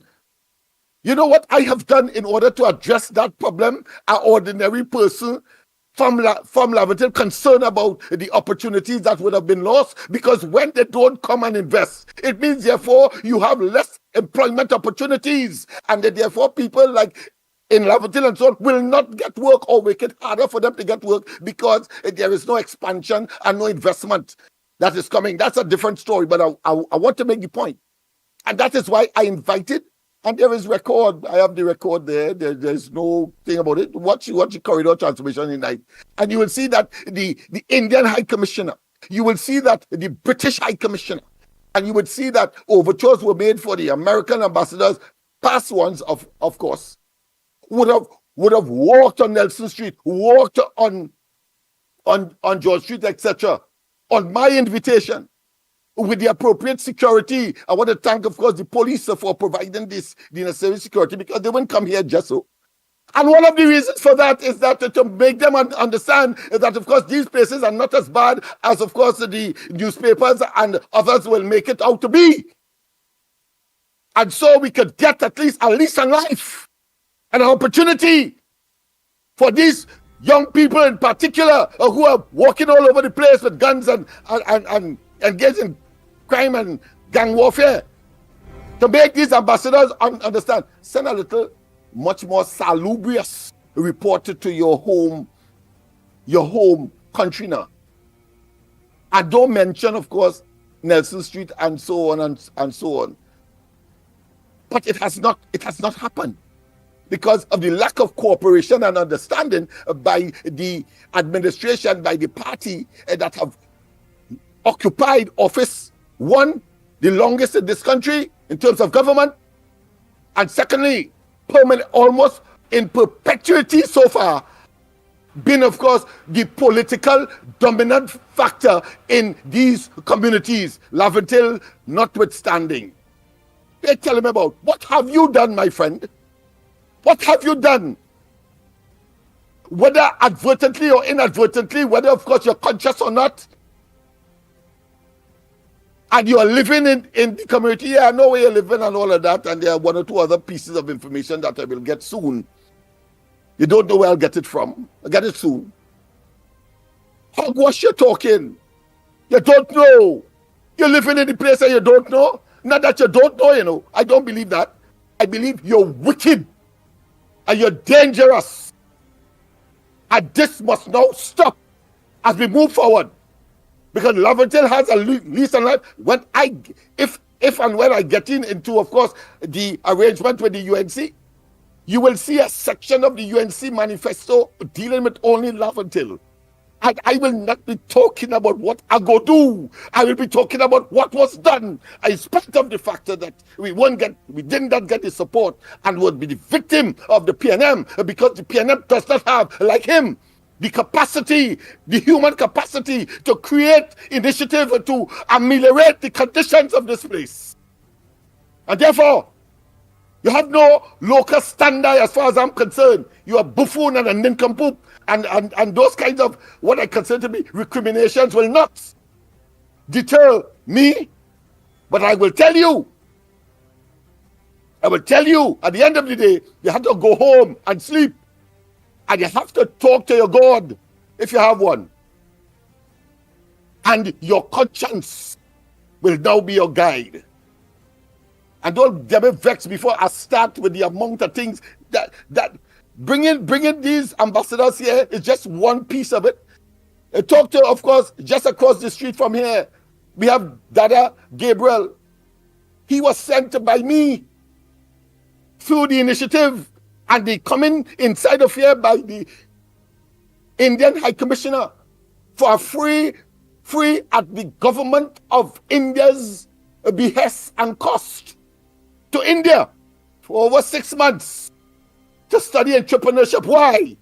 So that he could be, of course, a bearer of good news and show the young people here that there are alternatives apart from, of course, skills and vocational efforts and, of course, academic pursuits.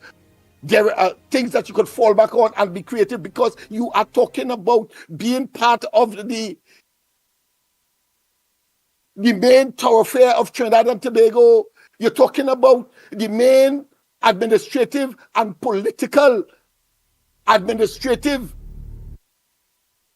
entity of Trinidad and Tobago. I'm talking about Port of Spain. I'm talking about the capital city. And you cannot tell me you're so close and so far to the riches that could be created in these places if we only, of course, have the right leadership.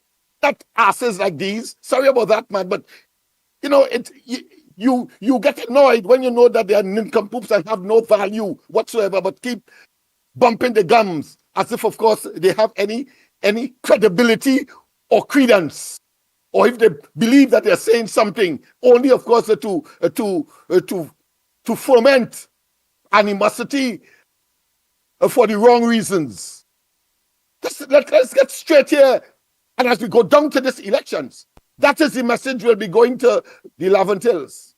That is the message. You have to be able to. And if he doesn't want to come on board, well, that's his business. But what I know, just as rain, when rain falls, it falls at everyone house up. But when the benefits come, they and all, because I'm sure that he would have been a victim, apart from being a perpetrator, but must have been a victim or know somebody that would have been a victim of crime and criminality and violence in his community, as everyone else in Trinidad and Tobago is, but more intensely in these parts, that of course foment. And that is why I keep saying, you solve the problem of Lavent Hill, you solve the crime situation, first and foremost, in the country, if you focus on the Lavent Hill question. And the Lavent Hill question has a very deep, broad, multifaceted, and multidimensional aspects, reasoning, and connotations. The people of Trinidad and Tobago are stupid. And I have to listen to that foolishness. The people of Trinidad and Tobago are stupid. The people of Trinidad and Tobago are stupid. And I have to listen to that foolishness. The Ground Report with Mickie K, Andy Williams, and Lennox Smith.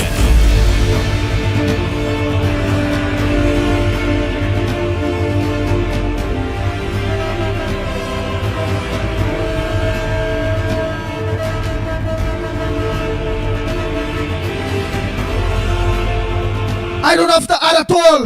Lennox Smith said it all. We understand the buffoon, the idiot in which Port of Spain are. That man, Mr. Port of Spain. Just a distraction. And now let's continue. But what it does, Andy, is give us an opportunity to expatiate and to deepen the death knell, or some say the deathbed of the PNM. It must be relegated to the dustbin of political history in this country. And people like those who are still recalcitrant and who are still in denial must be pushed aside, eliminated from the process as we advance community by community, constituency by constituency for the advancement of Trinidad and Tobago, ultimately.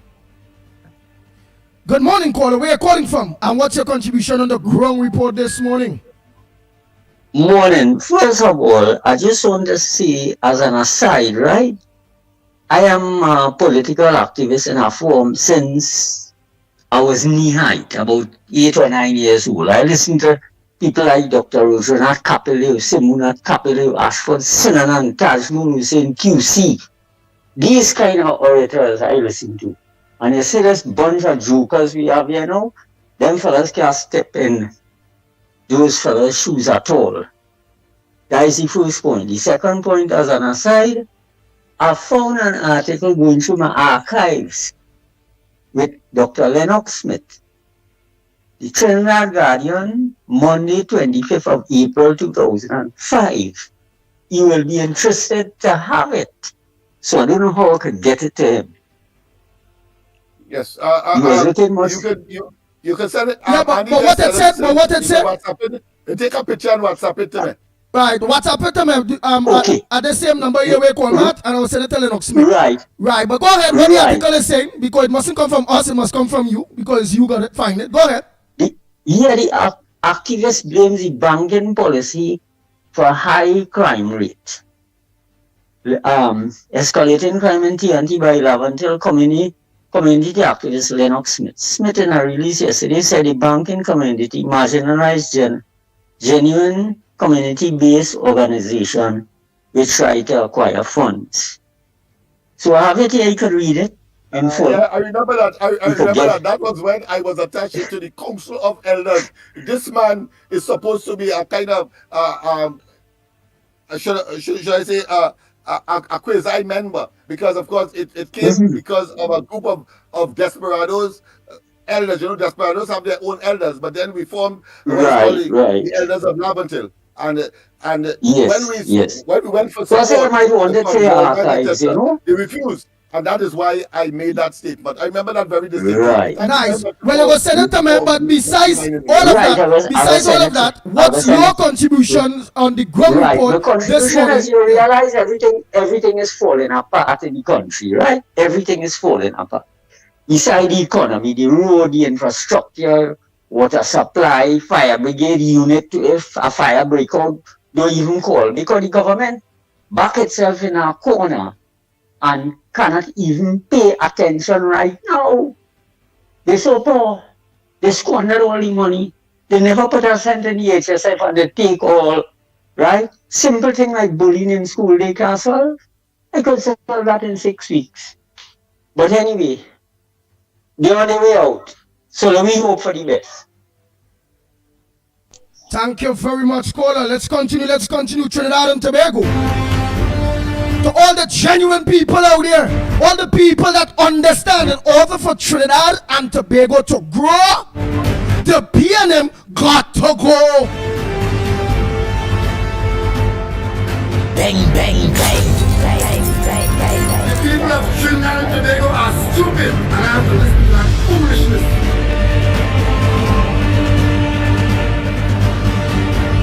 Good morning, caller. We're calling from, and what's your contribution on the number one program, The Ground Report, this morning? Before you say that, let me say a pleasant good morning to those of you that look on to us on Guyana, Trinidad and Tobago, Guyana throughout the Caribbean. A pleasant good morning to each and every one of you. Thanks very much for making sure that we are part of your morning coffee. Go ahead, caller. Good morning, Andy. Good morning, Mikey. Good morning, Lennox. Good morning. They triple G. Hey, man. And then, the bacchanal, what's going on in Steelers down there right now? It's the election here, right? The PNM, Kid Scotland, and then pick up, send 2 maxi load down there. Put it them to get the URP card, right? And a certain man getting all kind of 15 and 20 gang. And all that causing the bacchanal down there in Steelers right now. And they listening? Yes, me, Lennox, Trinidad and Tobago are listening. So what you are alleging, is, let us hear again what's going on in the Sealots area. Well, Sealots, Beetham area. Well, you know, I born and go in Sealots, that's my community, right? And I from Sealots, right? Yeah, we know you born and grow in Sealots, so you will have an idea or know what's going on in the Sealots, Beetham area. Go ahead. Yeah, but right now, I know down there, and here what's going on. They called me, right, last month, and give me a URP card. They called me last month and give me a next URP card, right, and they, through the carnival season here, they put me on a gang. So when I go on to send the term, I couldn't send for 1 day alone. So I started to co-sign them.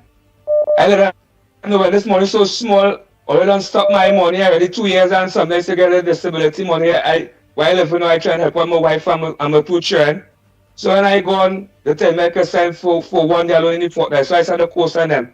When I go to go back to the next division by the head office, them send a report already and say 2 challenges. So I can't change my address, not to say, why is there no clerk to find out to get the work? I can't do that again. So then they blacklist me already. They victimizing me, and I have 2 URP cards there. I put them up, I can send videos with them. But that, when I go on the side through the carnival, I see them tell me I can only sign for 1 day alone in the fortnight, and the money so done small already. So I started to co-sign them, and I don't know, I don't know what's going on in Europe. I don't know the system, I know how this run. Yeah. All right, so you are alleging that at this point in time, the MP Keith Scotland set a division down there and given out a lot of URP gangs. Some members have about 10 to 15 URP teams. Again, and I was down by the head office. I was going around, was coming to the school down there, and I met up my brother. I said, yeah, my serial man going on by the head office. So I said up there, we said, there's 2 maxi load I see from Port of Spain South. But I said to the youths, going to get your URP card. organized by Skip Scotland. His secretary. And when I went over there, they give me a card, and they call back and give me a next card, and they put me on a gang in Moncton. So when I go on, right, and they understand when I go on, when I go on to the side, them telling me I couldn't sign for 1 day alone in the fortnight. I said the course on them. I let them know that money is so small, so I only get 1 day pay $60 something. So they tell me I'm too challenging. When I go my division, but then wait, who getting the rest of days? If you only signing for 1, who gonna get all the rest of days? Because it's supposed to be 10 days. So you getting 1 out of the 10 days, which leaves 9 days there outstanding. Who getting that 9 days? Your 9 days more. But if they can give me 2 European cards, somebody's gonna buy a European card, all that will stop my money, I get injured, and somebody was getting money, and they throw an NS report. And that's what they say now. They're literally saying I was working for 4 years and they stopped my money. 2 years and something now. And then all the election time, they're calling people and get them European card in them community, seal that time and taking them and get them 1 man getting up kind of 10 gang. 15 gang and they're causing all the back and along the right now. Thank you. Contract going on down there right there. Because they have part of play going on down there. When Lennox contracts. Did take note of it and is an ongoing existential conflict that is taking place, because you remember Silas is divided by the beginnings, if you want to call it that, or the ending of the dry river. Yeah. But I was from my lighthouse there. By lighthouse, by Burgess there, and then after by the fish market, by opposite the central market. It's divided in two. It's divided in two.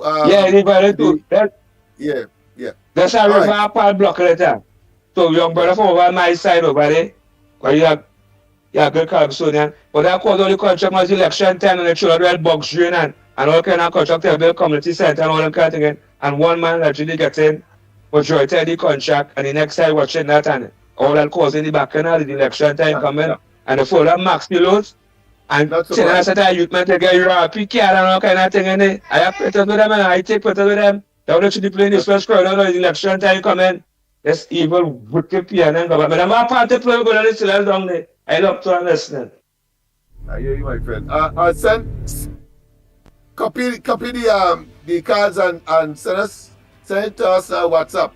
We would appreciate that because I want to see how it is constructed. But you're going to make sure if your name is there, you're going to move your name before you put anything, Lennox.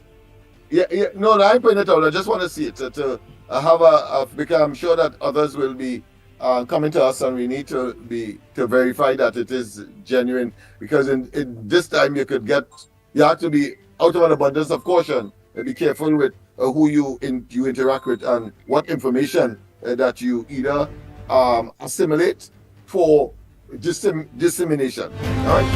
Bang, bang, bang, bang, bang, bang, bang, bang.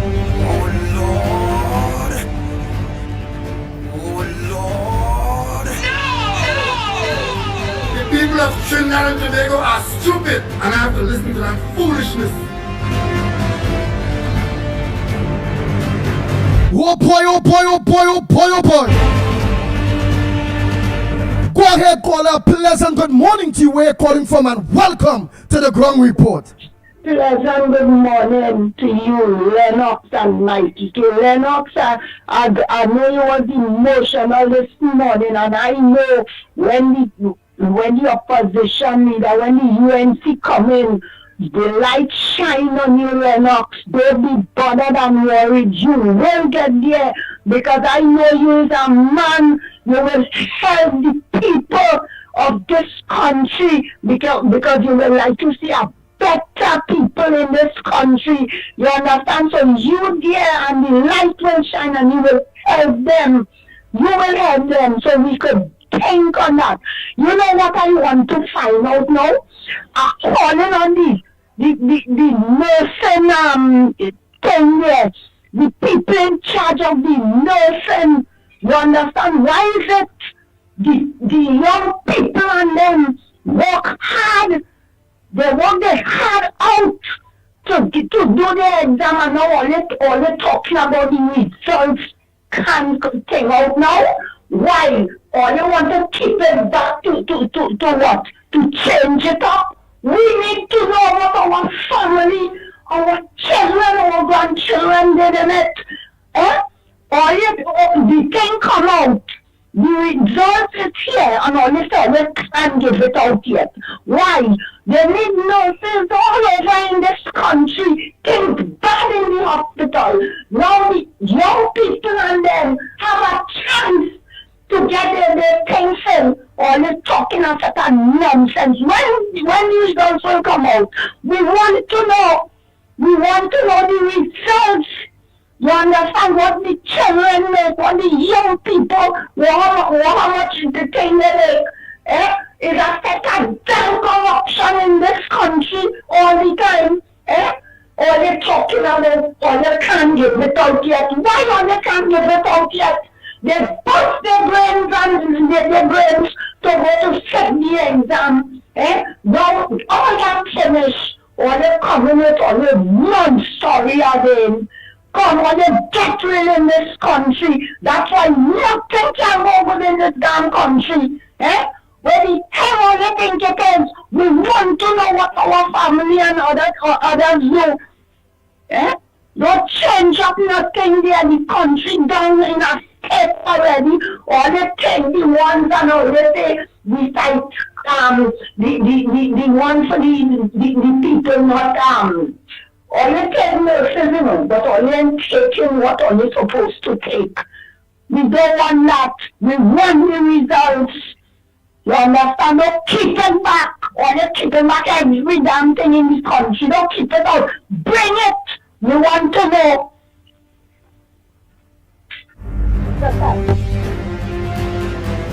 Bang, bang, bang, bang, bang. Good morning, caller. Where are you calling from? And welcome to the Ground Report. What's your contribution in the Ground Report this morning? Good morning, gentlemen. Good morning, gentlemen. Calling from the Barack Fort here.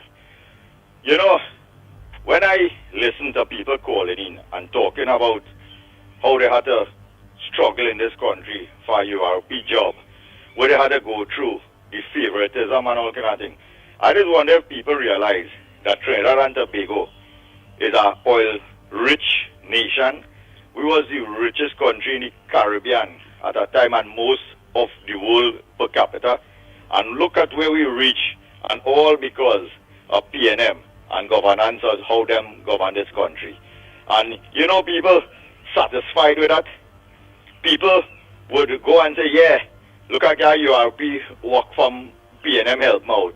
And that is the standard they set for themselves and their lives and their family. How you expect them to move on? How you expect to be able to plan and develop yourself and your children and your family to move from one level to the next? If this is the standard you set for yourself, if this is the standard you accept from the people who govern you, and you're praising them and worshiping them as okay, they're doing something for you. They're not doing nothing for you. The only thing they're doing is making sure that they remain in power and keep themselves in power while you be dependent on them for the URP work and the CPAP work and all this kind of thing. We supposed to have, you see like how the Venezuelan coming, them supposed to be the laborers in this country, like in Saudi Arabia and Dubai and all this kind of thing. The outsiders coming, and like in America, how they get rid of all the illegal migrants, them is the people them supposed to be doing CPAP work and URP work and clean and drain and all kind of thing in this country. Not Trinidadian. We supposed to be sitting down, getting up in the morning and say, okay, kiss your children them, hug your wife, and say, all right, darling, I'm going to work. You leave, you're jumping in your vehicle, you make your 8 or 4, you come back home, you head on a platform offshore, you head in an industry, Point Lisas or Petrotrin, or you go in some manufacturing company and you make your 8 hours, you come home, and then when holidays and things come, you say, okay, where we want to go this year for our vacation? Then we start planning. We want to go Hawaii, we want to go Australia, we want to go Europe.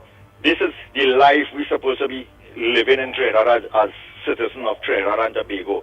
But again, is what PNM do to the cult that they have and they develop to keep them in office. And they cannot wake up and see that.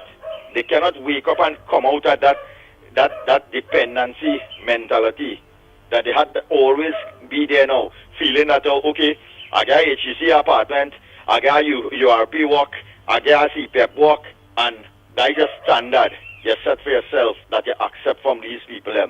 All you have to get out of some way, find a way to dig out all yourself from that and start to put a standard of living that you could say, hey, I live, and your children them growing up wouldn't be turned into the gang leaders and the drug pushers and them as their mentor and their idol and leadership. They look at going to school and competing with the other students and say, hey, you want to become a lawyer, I want to become a doctor, I will be the best mechanic, I will be the best whatever, and set that standard for them. So their life wouldn't be living like if it didn't have no value, no worth. If you don't put value and worth to something, it could be how good, it means nothing, you know. And that is the culture of lifestyle. The people who support the PNM, this show for their children. So by 17, 18 years, I think them done looking to face the prisons in the country. This kind of thing then supposed to be happening. And if people by now cannot wake up and understand that while the resources running out, let me tell you something. The future for Trinidad and Tobago and the citizens of Trinidad and Tobago is very, very, very bleak. And if we don't do something now and get rid of this wicked, nasty, stinking, dirty PNM, look how, watch, just imagine, watch Rowley now. That man had no shame. If it ever had a saying, dog eat your shame, dog eat Rowley shame, you know. That man do 10 years of injustice to our country and now plainly going and visit different places and posting up pity and how nice he looking and all this kind of thing. And then when you drive through Port of Spain, you see about 500 people lying on all underneath the bank, piss up, shit up, nasty, smelling, and that is the legacy this man leave, and that is the legacy all they're supporting. Something had to be wrong with all the PNM supporters, boy. Have a good morning, gentlemen. Take care and be safe outside. And I have to listen to that foolishness. And I have to listen to that foolishness. The people of Trinidad and Tobago are stupid. Oh boy, oh boy, oh boy, oh boy, oh boy. Let's continue. Morning caller, we're calling from. What's your contribution on the ground report this morning? Good morning, ground report. Tunapuna here, fellas. Andy? Go ahead, Mr. Tunapuna. Okay, let me say this first. Lennox, I make this appeal to you then and I'm doing it now again. This is the ideal and the opportune time for the love movement to get an audience with the people of Sealot, Beetham and the surrounding area in preparation for this election coming. Because here it is, you see, there is no hope with this present government and what is happening, and look at what it's reaching to. It could be violence, you know, and it's starting to show its ugly head. And I think now that you need to have and to call a meeting to bring out the population of Beetham, Laventille, and what have you. And, you know, let them see, and you have to convince them, hey, this is the time and reach. We have to give up this PNL. This is what we plan to do. This is so outline, you know, your policies and what other thing. And I feel this is an opportune time, seeing that this could escalate into something, this situation as it is right now, could escalate into something that is very devious, and it could make it even worse coming closer to the election, for you now to get into the minds of the people, to convince them and things. So this is, you have to get in there now, and, you know, step up to it and call a mass meeting of the people of that constituency. Now, secondly, I want to say this. I want to congratulate Mickie on this program last night, The Observers, in which he had Kevin Amnarine, former energy minister there. And it was so interesting to hear some revelation coming out from that meeting, from that discussion with Kevin Ramnarayan, as it relates to the energy sector. He elaborated wider, including the Dragon Gas deal and all of that. But more so, he talked about the closure of Petrotrin. And do you know that we never knew this?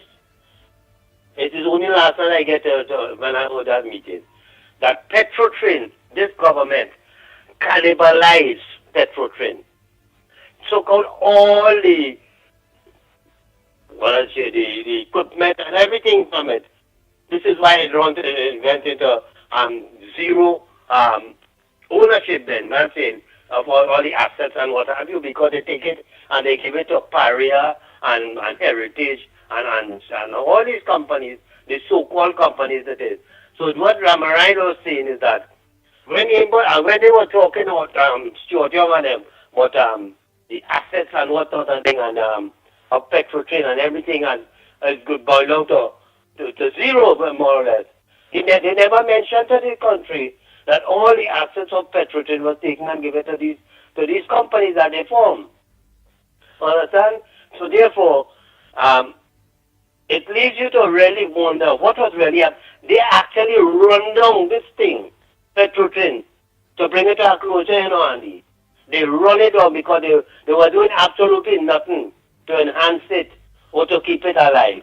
Because as I tell you, money passing, when you see this government is concerned, Rowley, Imbert, the Attorney General, and all of them, Stuart Young, all of them, money passing, because then you could have non-disclosure agreements being signed on the energy sector and all this kind of thing, and people know what's going on. You see where they were selling all this country? I come into the other issue now. This Chamber of Commerce and all of them, and you always hear me talking about them. Why the hell they never used to open their mouth? Huh? They stayed quiet. And let me tell you something. I ain't no racist, but check all the chambers of commerce. All is managed by Indians. All of them. The Point Lisa, the Chagonas, the South, all you name it. And this is what these people, because I'm going to tell you something, and as Mikey mentioned it last night too, he called my name, and I always make mention of these chambers and all of them and what other thing. They were prepared to sell their soul, sell their mother, sell their family in order to get money. They don't care about the country. And that is, you see, where the chamber. Now, I always mention about the energy chamber, taxway driver and all this one. Where were they on all these issues? Huh? Where were they? They honor them. Everybody stay quiet. The energy chamber, which now this chamber comes and all of them, giving credit and things to Kalkid Rowley and them for wanting to sell the refinery to the Nigerian company, in spite of all the allegations of corruption and what have you and things. Huh? All of them sat down there and they said nothing because why? When Keith Rowley and Stuart Young and them were signing an agreement for gas supply to the Point Lisa thing, you see what happened? Everything crashed, all these companies and them fall up and they left the country. Where was the Chamber of Commerce and all of them? Where was the Energy Chamber and all of them, Andy? Huh? I tell you, this country really is reaching a situation because you know why I want to draw something and tell people attention. People don't get carried away with just the election campaign and the election campaign. But you have to read between the lines of the where our money is being siphoned, where this corruption is taking place, widespread corruption by this government. Because here why? Thursday Express, page 10. The deceitful, outrageous campaign by Kamala. Lennox, you read that article? Hello? Go ahead, read the article. Right, let me tell you what I did. Go ahead. Yes. Right, because here what Colin Imbert is saying, he's saying that it is outrageous and deceitful UNC propaganda against him as run up for the election and suggested that $2.6 billion was missing from the country public accounts. He called for an investigation to be, a call for an investigation to be launched against him to answer where the missing money gone. It's equally deceitful and outrageous, Imbert said. Potsdam has been in public office in 30 years and is fully aware. The Minister, listen to this, sir. The Minister of Finance is not required to, does not prepare, review, sign, submit or certify the financial statement of the declaration of certification in the public office. Who the hell has that responsibility, Lennox? Not the Minister of Finance? So when you want to come and to hoodwink people and make it look like the public servant, the money gone. If it is then the public servant do something, let me just say, they misdirect or they misinform and whatnot. What is your interest to call on them and to clarify the matter, present the documents and the necessary thing that the Auditor General is asking for? But no, it has nothing like that. You thief, you thief the money. And now you want to make it sound like you're not responsible for any declaration and all the information as it relates to the financial situation in this country. But you ought to be investigated according to the Privy Council. There is no other thing up there. This is not the UNC saying that. You ought to be investigated and lock up with your accomplices, including the Attorney General, Stuart Young, Keith Rowley, and all you. This is mass fraud. This is widespread corruption. This is past white collar crime, you know. This past that. This no right now all you should have been on that thing, on that arrest, and have all them locked up and have investigation going on. Or they shouldn't be there in office. Thank you. You understand what I'm saying, Andy? This is something that people have to look at very seriously. And as I say, Lennox again, my brother, I'm making this appeal to you. This is the opportune time now. Grasp it and get the thing, you know. You have to push serious like how Andy was pushing for Grandy. You have to come out now and get the people to be involved in the political decision making. Don't just leave it for the last minute. And when this starts, this situation could escalate into something violent. Brothers, have a blessed day. The Ground Report with Mickie K, Andy Williams, and Lennox Smith. Bang, bang, bang, bang, bang, bang, bang, bang. And I have to listen to that foolishness. And I have to listen to that foolishness. The people of Trinidad and Tobago are stupid. Monday morning, Lennox, Mike and everybody, I have been trying to get through to the normal line, and I can't get through to tell you. The PNM jackass, you have their brain all the time there for the longest while talking about the money ain't missing, the money ain't missing. Why he don't shut up his backside if he does not know what he's talking about? He can't read and write and understand. He said that all he don't understand.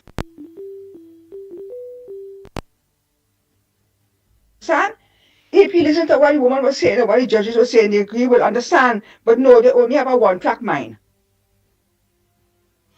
Pleasant good morning, Andy Lennox.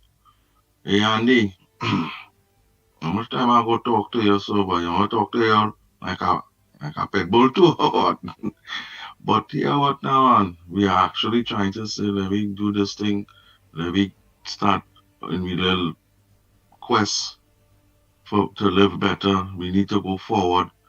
We cannot afford people like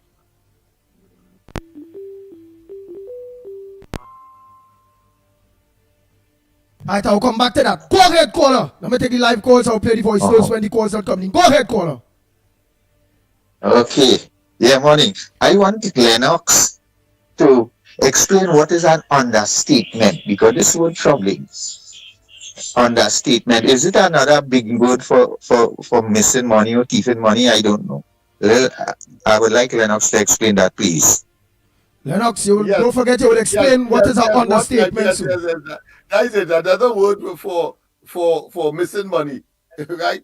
And it could be extended to thief, to stolen money. Even though, of course, it may have a more specific reason.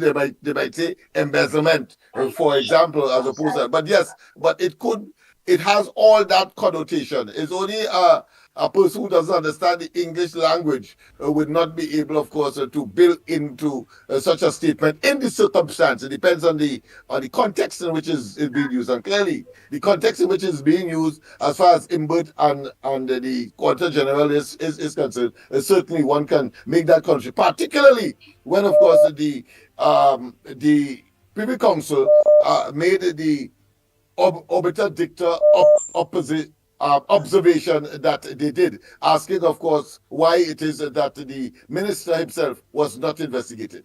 Nice. Oh boy, oh boy, oh boy, oh boy. Thank you very much, caller, for your contribution. Well, let me make it short and sweet. Go ahead, caller, where you calling from? Morning, Andy, Lennox, Mickie, and up the Caribbean, down the Caribbean, Guyana, and all your listeners and contributors. And Uncle Lennox, what you have to tell the toaster accomplice, right? I forget that. To remind him, right? Tell toaster accomplice that the money, what India say he's not in charge of, is the windfall. Where Stuart went and talk on CNN and say, we getting a windfall and you're making people happy. And India budgeted $64 billion, right?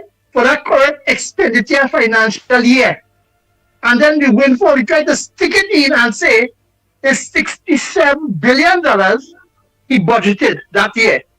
So when he went before the Auditor General, thinking that she would have said that it's $67 billion is in the budget. So he hide the money, just put it as it already budgeted. It had no receipt to start complex, no receipt that the money was spent. He didn't show that way, which ministry. I didn't know if you get it to pack it in the car park. But here what's going on. He didn't have no receipt. So the Auditor General asked him kindly, show me where you spend the money. It didn't went in the Heritage and Stabilization Fund because they had a withdrawal and all to supplement the budget. So the money is still being deaf, as we will say today, and playing no bad manners. And the people at the government are stupid. Have a nice day.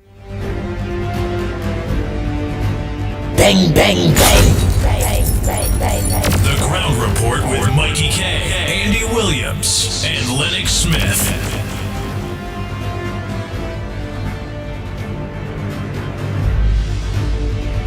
Andy, good morning to you, Lennox, Mickie, and to everybody out there. Oh, God, Potter's being, you open your mouth and you remove all doubt. You have no shame to call people desperate, call people dunce, all of the above, and because you are all of the above. You have no shame. You come here trying to sound intelligent, but all it's succeeding in doing is showing everybody what a fool you are. What a wasteless P&M fool you are. You have no shame to talk about people intelligent. Listen, altar classes are free. And you know what, your P&M heads, it's like freeness. Altar classes, that is adult education classes, are free. Try enrolling in some classes so that you wouldn't come and open your mouth here to sound intelligent and you ended up sounding like a fool. Here, you ended up sounding like a fool. Oh, God, I'm real sorry for you. You're trying hard. You're trying hard. You're showing your desperation. Oh, my God. PNM better pay you real good for all the stupidity that you just be spewing here in the morning, you know. Good morning again, Andy, Lennox, Mickie, and to everybody. Oh, God, Lennox, you just confused the man further. You know the man have limited understanding. He can only take in what he has on the paper, what they give him to read. You know that. But look at you going now to use all your big words to confuffle him further. Central Girl, we have him busy, we have him antsy, that he had to come here and call us dunce. Well, it takes a dunce to know Port of Spain, right? And you know what? Seeing that we have you like that, jumping like if you have ants in your pants, We pushing you. We not backing down. So you could call me over names you want. And I'm sure Central feel the same way. Call names, call us names. We don't care. Because we still want to know where the money gone, where the $3 billion gone. Imbert could say what he wanted, and as Lennox rightly said, why did the law lords ask why is Imbert not being investigated? So they could say what they want, or they could turn it left, you could turn it right. You could turn it in the front, you could turn it in the behind. It's still missing. Money is missing. And if you feel by coming and insulting everybody, we will forget it. You lie. You lie. Thanks a lot, Andy. Bang, bang, bang. The Ground Report with Mickie K, Andy Williams, and Lennox Smith. And I have to listen to that foolishness. The people of Trinidad and Tobago are stupid. Oh boy, oh boy, oh boy, oh boy, oh boy. Again to each and every one of you that are local to us maybe for the first time on Guile, Trinidad and Tobago. Guile throughout the Caribbean. Welcome to the #1 program in Trinidad and Tobago, The Ground Report.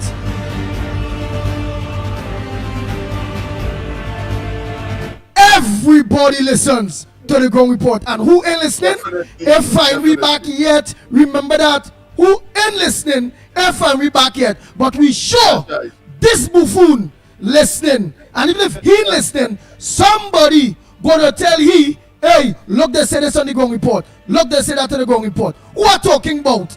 None other than the worst prime minister, the political piper, the man that bring PNM to junkyard status. Bring PNM to be a spranging party, a piping party, none other. And now bring we on to the next piper, the younger piper. I was going to the Oval one evening, and I stopped as it was drizzling, and a radio station was on. And on that radio station, which was my favorite station, but it was on in the vehicle I was in, a most vulgar and outrageous radio program was on the airwaves called The Ground Report. You all remember that? In that report, it was the nastiest, dirty. As a matter of fact, what caught my attention was how filthy the program was on our airwaves. And I was asking myself, how could this be permitted on the airwaves of Trinidad and Tobago, election or no election? And it was all about me and my father and my mother and this, and I had raped this and I had done that, and the Ground Report. They want to know what the plan is? The plan is to put an end to this. The Ground Report with Mickie K, Andy Williams, and Lennox Smith. Bang, bang, bang, bang, bang, bang, bang, bang. We are here! Bah! We ain't get frightened yet. We ain't going nowhere. Who ain't find we yet? Will find us soon. Bah! You ain't frightened yet, Rowley? You ain't frightened yet, PNM? Surprise! In fact, Andy, the irony, the contradiction is that he is leaving whilst we are still here. He plans to leave, let me put it that way, but we are still here. So, of course, we know that a set of hogwash. And incidentally, for those of you who heard that clip for the first time, we never mentioned the man's father nor his mother. That is part of, just as Imbert, trying, of course, to go around the Melbury bush. They call it circumlocution, roundabout talk, in order, of course, to try to deflect attention away from them. It is called circumlocution, going around without, of course, coming to the facts, because they cannot, because it can't stand up. The defense cannot stand up, so they have to, of course, try to, but for the purposes of course, informing people like Mr. Porter Spain and others who are that stupid to, of course, absorb that kind of nonsense for reality. Go ahead, caller. Pleasant good morning to you, and welcome to the Good morning, Report. good morning, good morning, Mr. Lennox. Good morning, Mr. Andy. Good morning, Mikey. Good morning, Trinidad and Tobago. Good morning to everybody who's on the live. Andy, listen to this now. You know, Lowly, this evil, wicked, nasty Prime Minister, this evil man, right? He already gave the Caribbean to come and the referee for the elections now. Oh gosh, the word slip of my mind. Nevertheless, see what happening, right? They might come and say about the elections and stuff for the Caribbean people. But you know, I hear a program yesterday where the man from Barbados called these Caribbean people who's supposed to come and say about the election in Trinidad and Tobago here. That we only invite to come and say about them elections, right? And next thing you know, the man called them and said that corrupt people and all kind of thing. So if these corrupt people come in, right, to say about our elections, which is really going in Trinidad and Tobago, and I suggest, and I really suggest, they should get a tape from TC and Heavy and get the kind of thing that coming out of Barbados. Discipline America, boy. Wait, another thing. Hey, yeah, I want to find out some police spending what to St. Elizabeth School or what? Eh? Oh God, boy, oh God, we are built now.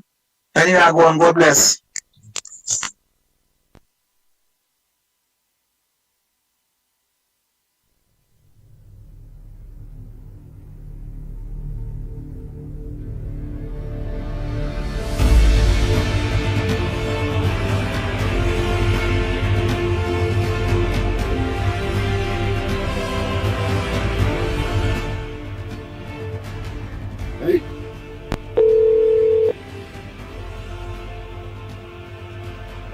The Ground Report with Mikey K, Andy Williams, and Lennox Smith. Bang, bang, bang, bang, bang, bang, bang, bang,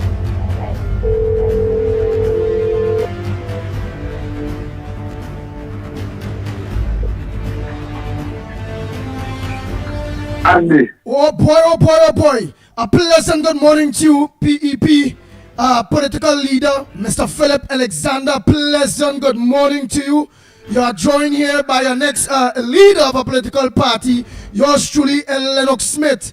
I'm putting up your Facebook article here on the screen. Bam, let me make sure I put it up because it have people shaky, people worried, people saying all kind of things about you. All right, it is stating here, it was an accounting error, but you launched an investigation into the Auditor General. Why is that? Right, besides that, Mr. Philip Alexander, boy, let me just play this thing here quick. You will understand because they are saying, well, you don't have no credibility based on a certain circumstance. So, all right, let me play it here. Look it here. Bam. Mr. Philip Alexander, Mr. Counterfeit 1%. Ask Kamala Prasad Visesa to respond to Mr. Victor Roberts on the accountability of the UNC and their funds.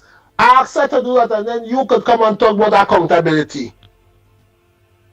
Oh boy, oh boy, oh boy, oh boy, oh boy. Everybody's on the Auditor General, Mr. Philip Alexander, down to Port of Spain, shooting at you again. That's the PNM, that's how they operate.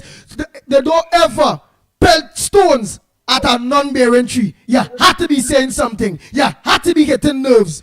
Go ahead, my brother. Go ahead, Trinidad and Tobago are listening to you.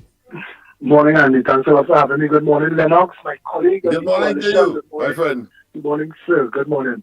Andy, look, I thank you for bringing me in there, but let me tell you, all them stones they pelted, we ain't studying, we ain't talking, you know, it's bouncing off. We like cereal, like you're throwing Cheerios, you're throwing Cocoa Pebbles. You're not hitting us. You're not damaging us. The Express in the Garden and the news, they're looking foolish. They're making their articles about Kamala, they're making their articles about the coalition, they're making their articles about me, letters to the editor, wash with letters to the editor. I tell them yesterday, all them Indian names that you have, right, you're signing them letters, put some pictures now, so we'll make sure it's not out here. We fellows stay down in the basement writing them letters and creating Indian names to mislead Indian people. The point of the matter is right now, Kamala Prasad Visesa is soaring high above the cloud. The coalition of interest has attracted everybody's attention. The Congress of the People, Prakash Ramada, has seized his his day. He has seized his moments. Now that he is back as political leader, the Congress and the people, all you could hear a vacuum sound of the 148,000 Congress and the people members going back there because they know that the Congress and the people is coming to be a part of the coalition. It is a massive movement for change. This time it represents people of every hue, every color, every class. And I want to tell you this, the Auditor General story just not making sense. And yesterday, we got treated in the media to a story that the media run that don't make sense. What we've heard, what was told us, it was a simple accounting error, some extra zeros. That reached Privy Council. As a whole, you think all of we stupid? You launch an investigation into the Auditor General that caused Lady Sinot to say, where's the investigation into the Minister of Finance? And telling us it's a simple accounting error. The educated laws and ladies of the Privy Council couldn't read and understand the simple accounting error. Come on, man. You're playing with us now. And all of that distraction, all that journalists, Susan, Larry, Lala, this one resign and that one resign. People have nothing to do with politics. People have nothing to do with party. People have nothing to do with nothing. You're giving them a little face time because it's a good distraction from the fact that the PNM is trying to force, let me tell you again, the critical issue is the PNM is trying to violate the Constitution with the appointment of Stuart Young. He cannot be Prime Minister. I am telling Trinidad and Tobago this. The Constitution of the Republic of Trinidad and Tobago does not allow Stuart Young to be Prime Minister. See the two things that are going on right now? That story with the Auditor General and the Minister of Finance, keep that burden on the front burner. You see the story with Keith Rowley trying to force Stuart Young on the nation, keep that burning on the front burner. I want Trinidadians to get accustomed to knowing by heart 76(1)(a) of the Constitution of the Republic of Trinidad and Tobago is one simple paragraph, how a Prime Minister is appointed. It is not vague. It is easy to understand. And the only way Stuart Young can become Prime Minister is if Keith Rowley resigns as a Member of Parliament and as political leader of the PNM. Not doing either of those things. This is a wash. This is a farce. And we have to stand up as people, defend our country and defend our Constitution. Go ahead, Lennox. I will go further to say, which is only Stuart Young becomes the leader of the PNM as well, because the Constitution is clear.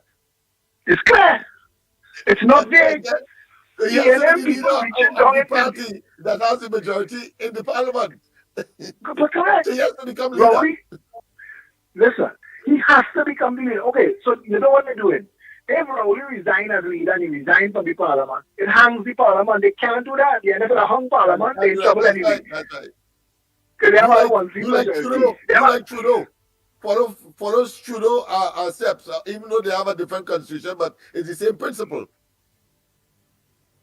Listen, the PNM, understand that our constitution doesn't have the word party in it anyway. Understand that our constitution does not recognize political parties. Understand if you go to the Ministry of Legal Affairs today and say you would like to form a political party, they have no idea what that is. It doesn't exist in law. A political party only exists at the EBC as a gathering of people with a symbol. But it has no legal standing. It is not a person under the law.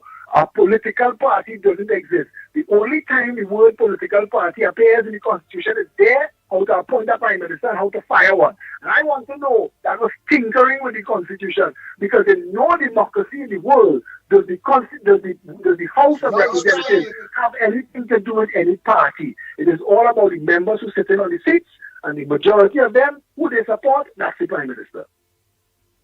Nice. Ask a question there, Lennox Smith, and then we organize and let Philip Alexander continue his busy schedule, shaking the place all over. I said what I had to say earlier, and that, of course, it was a reciprocal endorsement because I share what he has said implicitly. And, of course, I wouldn't want to ask him anything except that he may wish to add some more for the little moments that we still have. Is there anything you would like to add, my friend? I want to say that I am so proud and excited to be part of the team that is the Coalition of Interest. Lennox, the work that you and your team have been doing in Laventille to bring the people of Laventille into the 21st and 22nd century. The people finally going to have representation. It is a good day to be alive in Trinidad and Tobago. I remember when Sprangalan said, until you fix the navel of the country, Morba, Britam, Laventille, and Silos, until you deal with them and you fix them, the country could never be nice. It could never be proper. It could never go forward. And I know that you and your team working hard to fix that.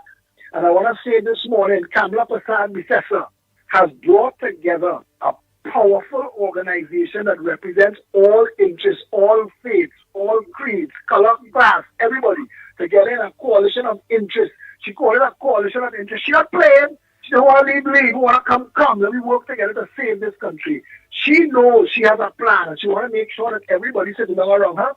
This is the closest we will ever come to proportional representation. She giving everybody a voice, and anybody who have any senses for them will come out of the house today, find themselves close to their cameras, bend the knee and say, I want to be part of what you're doing.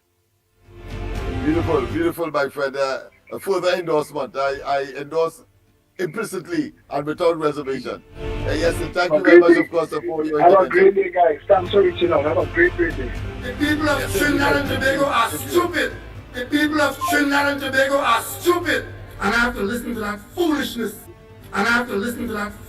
The Ground Report with Mickie K, Andy Williams, and Lennox Smith. Bang, bang, bang, bang, bang, bang, bang, bang.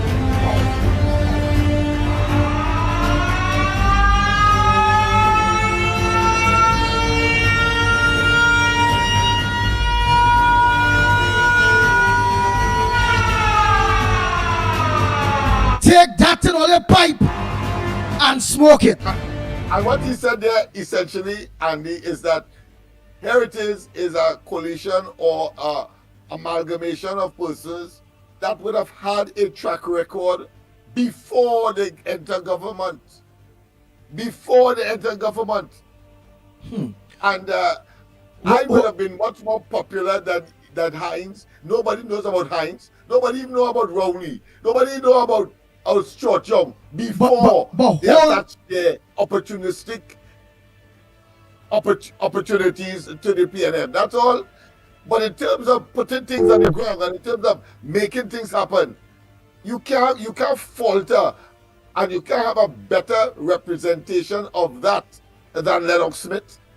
Institution, but you can't have a better representation of that than Archbishop Barbara Grayburg. You can't, and I could talk about a number of persons. However, I know that Mr. Porter Spain might have been attached in some time or another to the two desperados. Maybe that he believed that he could have that. But when coming to, of course, serious intervention of a generic nature, multifaceted and multidimensional, you had to talk to a man like me. You must talk to me.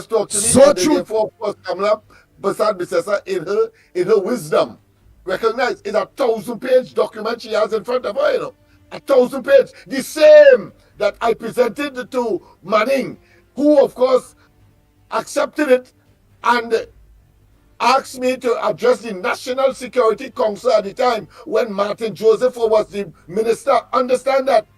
And coming out of that by 2009, not only did I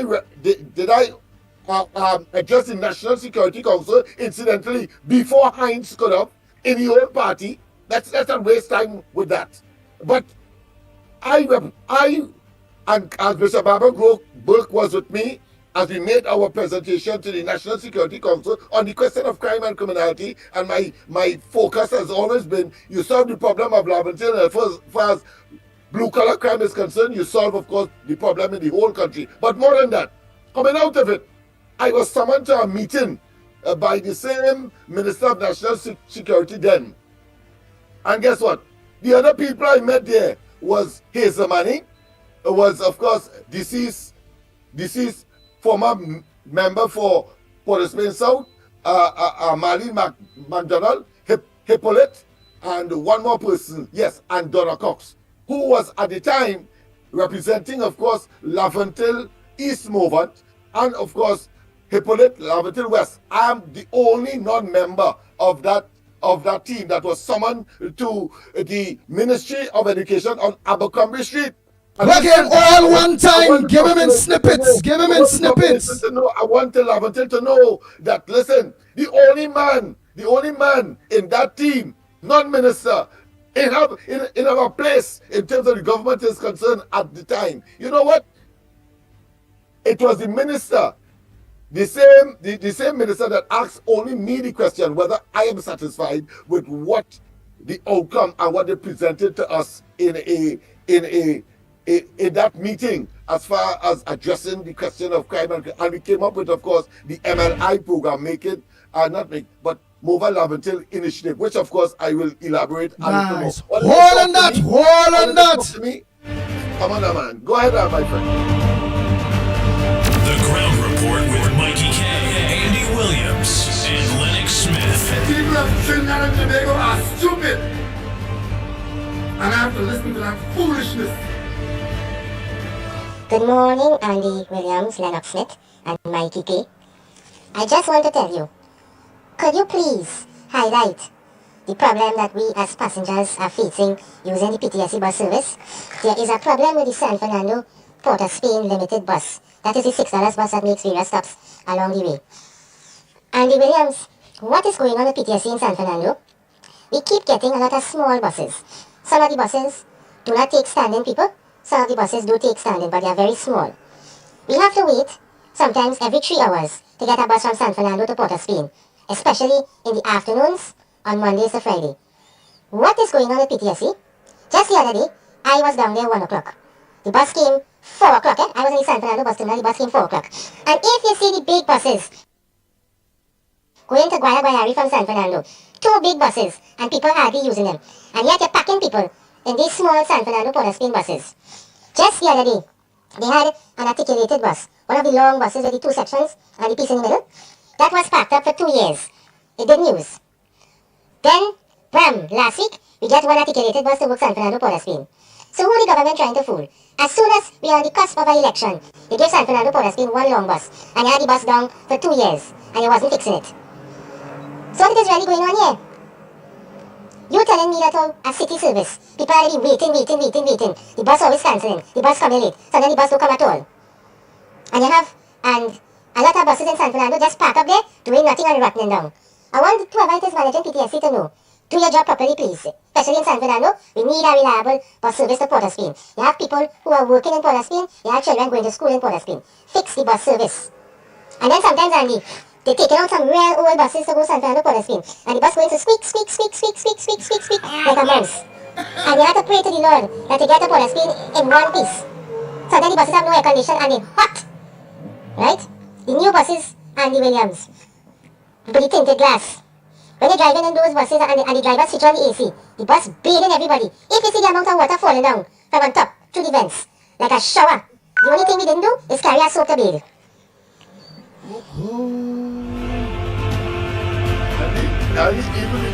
The Ground Report with Mickie K, Andy Williams, and Lennox Smith. Bang, bang, bang, bang, bang, bang, bang, bang.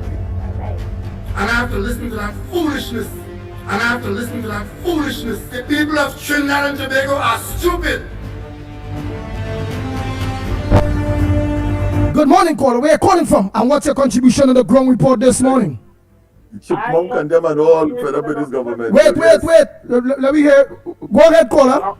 I want to engage Lennox this morning. So you're calling now, Port of Spain, but you got to be clean, you know. What you want to engage Lennox Smith with? I'm just stating facts. Right? I want to ask Lennox Smith if he was ever convicted of fraud. Prove that. Remember Lennox Smith asked you for a full address and ID card and whatever, phone number, everything first. When you deliver that to him, he will answer that question. Next caller. Oh boy. Lennox Smith in her Port of Spain in a mess. Lennox Smith don't have the roads bad. Lennox forget he the man. Lennox Smith don't have all people can't get their pension. Lennox Smith don't have the fact that the demerit points that killing people. Lennox Smith don't have the property tax. Lennox Smith ain't raise the gas and diesel. Lennox Smith ain't never get the opportunity to raise senior citizens pension that have not been raised under this government in 10 years. Lennox Smith is not the issue. The issue is the PNM. And in order for Trinidad and Tobago to grow, the PNM got to go.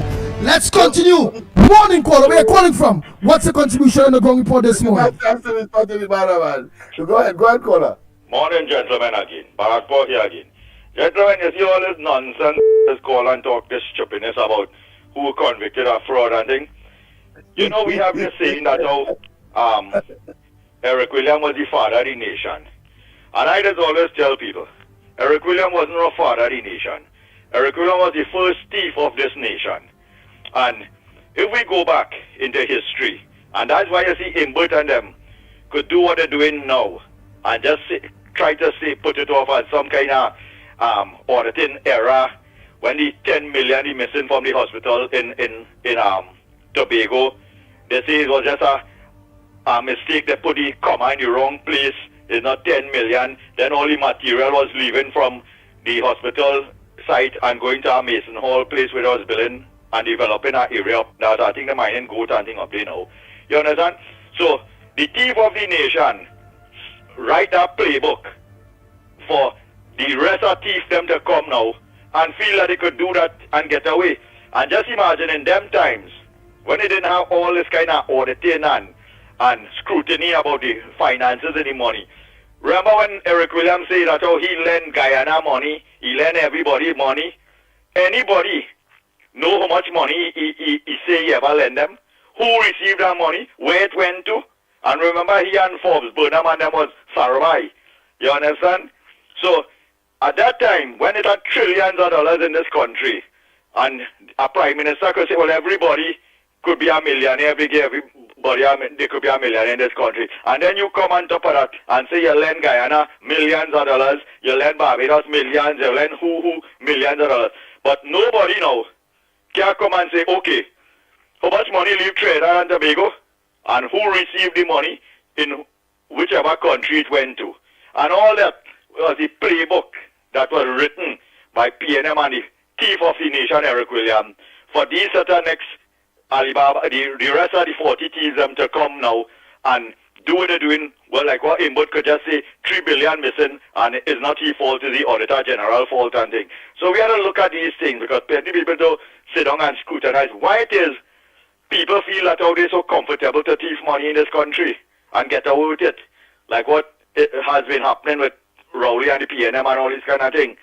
And so when man come and call in, and they're catching the tail in this country, and want to know what Lennox that is where they're supposed to spend the time on, and say, hey, look, my whole life, I reached this point where I had a call and try to find out if my man was convicted of fraud or he had any fraud charges, rather than the thief have all the living where all it is. So instead of you could get up in the morning and sip a nice cup of coffee and relax yourself, you study about Lennox. I heard all the brainwash and stupid and Rowley right. All they really do it is she wasn't talking about the people of Trinidad and Tobago. The PNM people of Trinidad and Tobago, stupid and dotish. Have a good morning, gentlemen. But The Ground Report with Mickie K. what is laughable is that all the things he said earlier, you know, he respond to none. He respond to none. He said that people stupid, that they can't read, that they can't, that they understand, and then of course there's a difference between the statement, understatement, and of course larceny or stealing, as the case may be. You know, he might respond to none at all. He cannot. Yeah, but you're that total buffoon, boy. So you cower down on that one time, brother man, and can't respond at all to what the response was to what you have said. It shows, brother man, you have not just credibility, but the elasticity of your stupidity could wrap around the world several times and still have room. That is to tell you how stupid you are. Go ahead, call up. Pleasant good morning to you, my brother. Andy, good morning. How are you doing? I'm all right. Portsman catch me unexpected. He's calling different program, different numbers. But go ahead. I know, Andy, boy, sick when I hear that man voice, boy. That's what I call to say, boy. Boy, I'm sick, boy. Andy, boy, please, boy, Andy, boy. Oh, God, boy, I'm begging you, boy. Boy, block that man, boy. Boy, that man is a lunatic, boy. Please, boy, block that man, boy. Block that man. I'm begging you.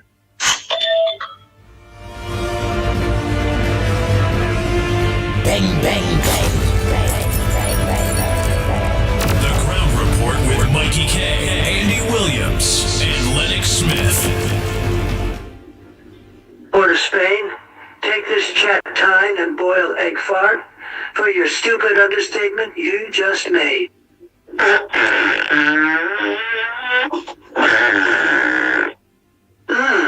Enjoy the fragrance. Port of Spain. Enjoy it.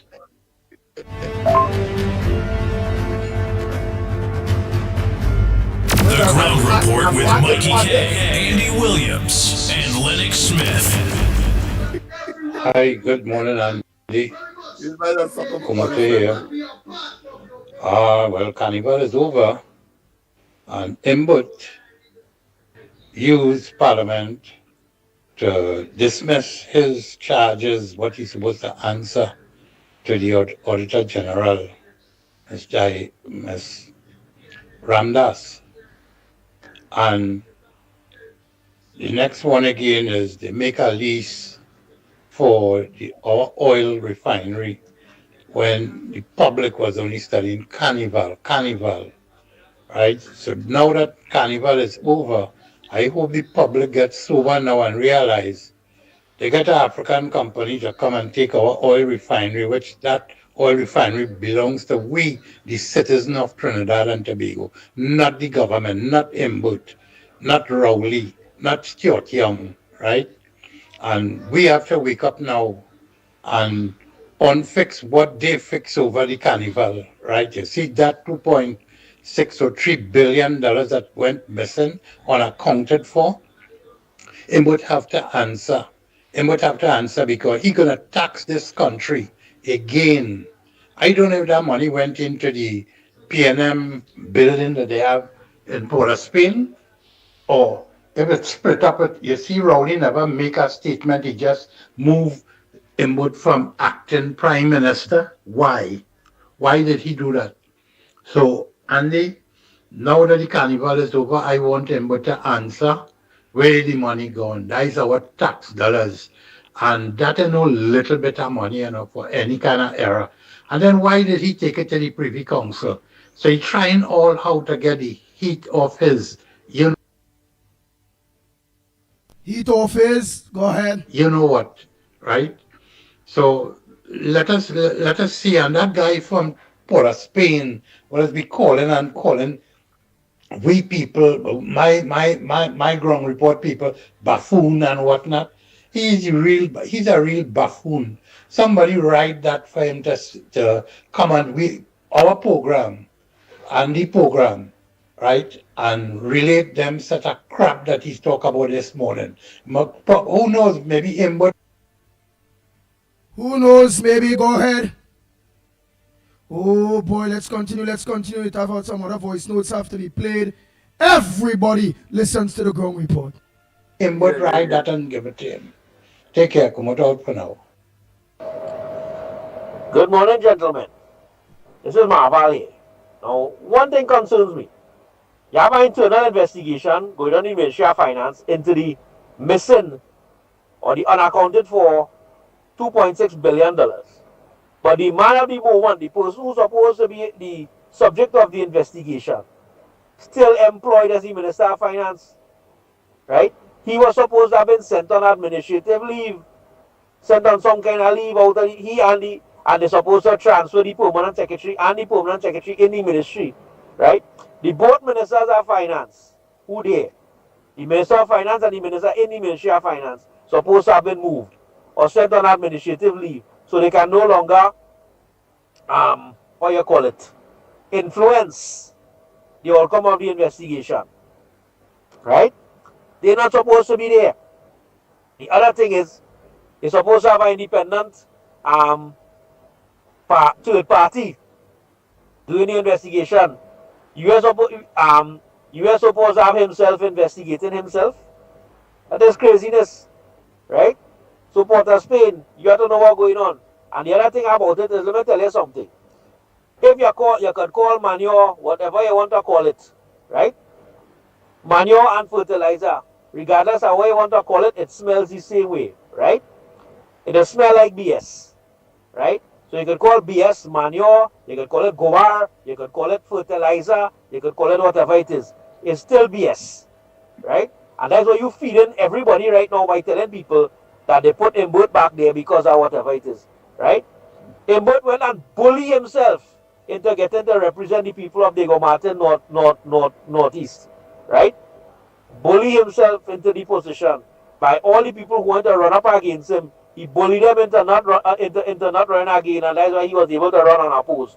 Lennox and crew, I am trying to figure out who is my candidate for Diego Martin Northeast. Please, I would like to go and have a word with the person, right?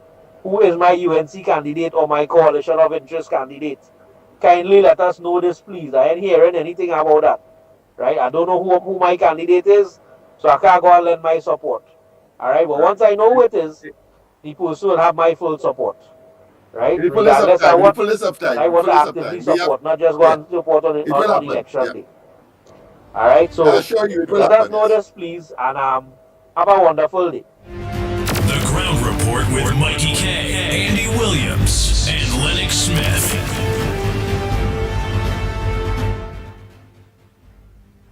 Hi, morning, guys. I was just listening to Paul Spain, and I am telling you, he could put on a real comedy show in the grandstand of the Queen's Park Savannah and carry all them PNM with him to be the audience. You understand? This man is not for real. When you listen to this man, something is wrong with this man. And I am convinced that the Balize went through one ears and come through the next, and in the process, it damaged your brain. You understand? So, Brother Spain, I hear you calling my name about Miss Woodbrook and Miss Woodbrook. You say what you want, you understand? You talking to the PNM fools like yourself, and you ain't talking no sort of S that you're talking to intelligent people. So you continue beating your drum and dancing, you hear? Because that is totally for your entertainment. You're nothing but a clown. You think Rowley and Imbert and all of them conceited highfalutin people in PNM care anything about you? There's only use people like you so because they realize how all you dance and all you illiterate and all you stupid and all you have no ambition, all your self-esteem very low. So when they tell all you good morning, all you feel on top of the world, use all you to make sure you continue putting all your X by the Balize to keep them in power. So while they're riding high, all you in the gutter. So stay there. You hear? Stay there. And Andy, last night I saw on the news, TV6 of course, talking about another one has resigned from the UNC. And then they went to highlight all the people who have resigned in the past couple days or weeks or whatever. I want to know if they feel this is a big thing. To all who have resigned, I said happy riddance. Or they should have gone long time. We don't want any traitors in the UNC. We want people who have the interest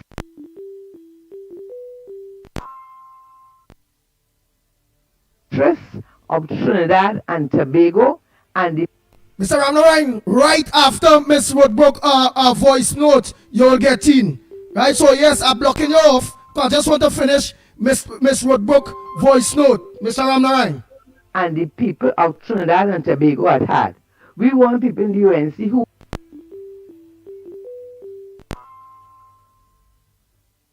go ahead, Mr. Ramnarine.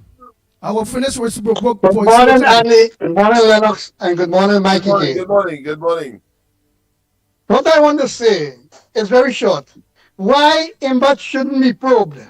When he bring out a committee to probe the Attorney General, the Auditor General, he's the one should be probed because he handling the money. And he knows damn well where the money gone. He and his cohorts, Rowley and them, they know where the money gone. So now they're jumping out of the fence and trying to push the blame. Imbert trying to push the blame here, there, and everywhere. You know, he run out of excuses. He don't have any more excuse or any more blame to cast on anybody. All the way down when the comment change is to put a silver bracelet on his hand. You see? Where he get money to build all those big buildings? Where he get money to do all these things that he's doing?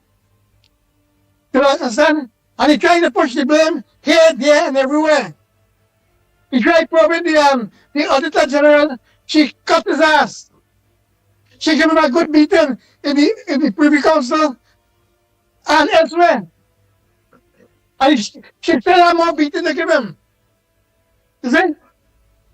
The only place fit for these guys, like Rowley, Imbert, Stuart Young, is the jail. Put them in the jail. You understand? Because they thief the money. That's why Trinidad cannot prosper. People can't have money to buy medication. They want to cut people pension. They want to do this. They want to do that. Eh? And whereas they fill in their pocket with big, high up salary. You see? And this is a thing that is being spread all over the world. You know? These guys don't have shame. They thief the money. 9 years they're in government. They thief the people money. They haven't shown one progress. Every road in Trinidad is a very deplorable condition. People can't get water. And you live in Canada, and you live in Canada, and you know that every road. Well, yeah, but which is correct. Go ahead.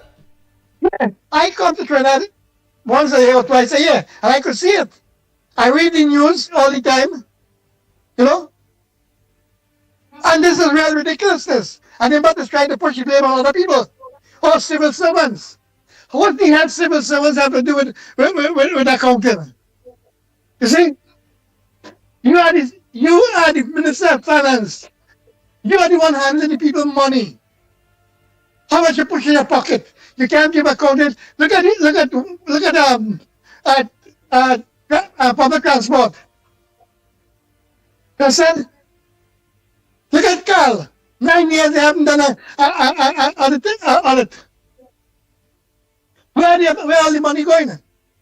You see? And Carl, which is formerly BWIA, Carl Caribbean Airlines, that is under call him Imbert itself portfolio to where the Minister of Finance portfolio. He's in charge of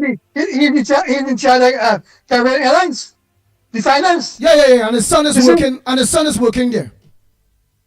And let me tell you something. These guys ought to be in jail. Whenever government change, these guys ought to be behind bars. You're taking the people money. People paying health surcharge. They're paying health surcharge in Trinidad.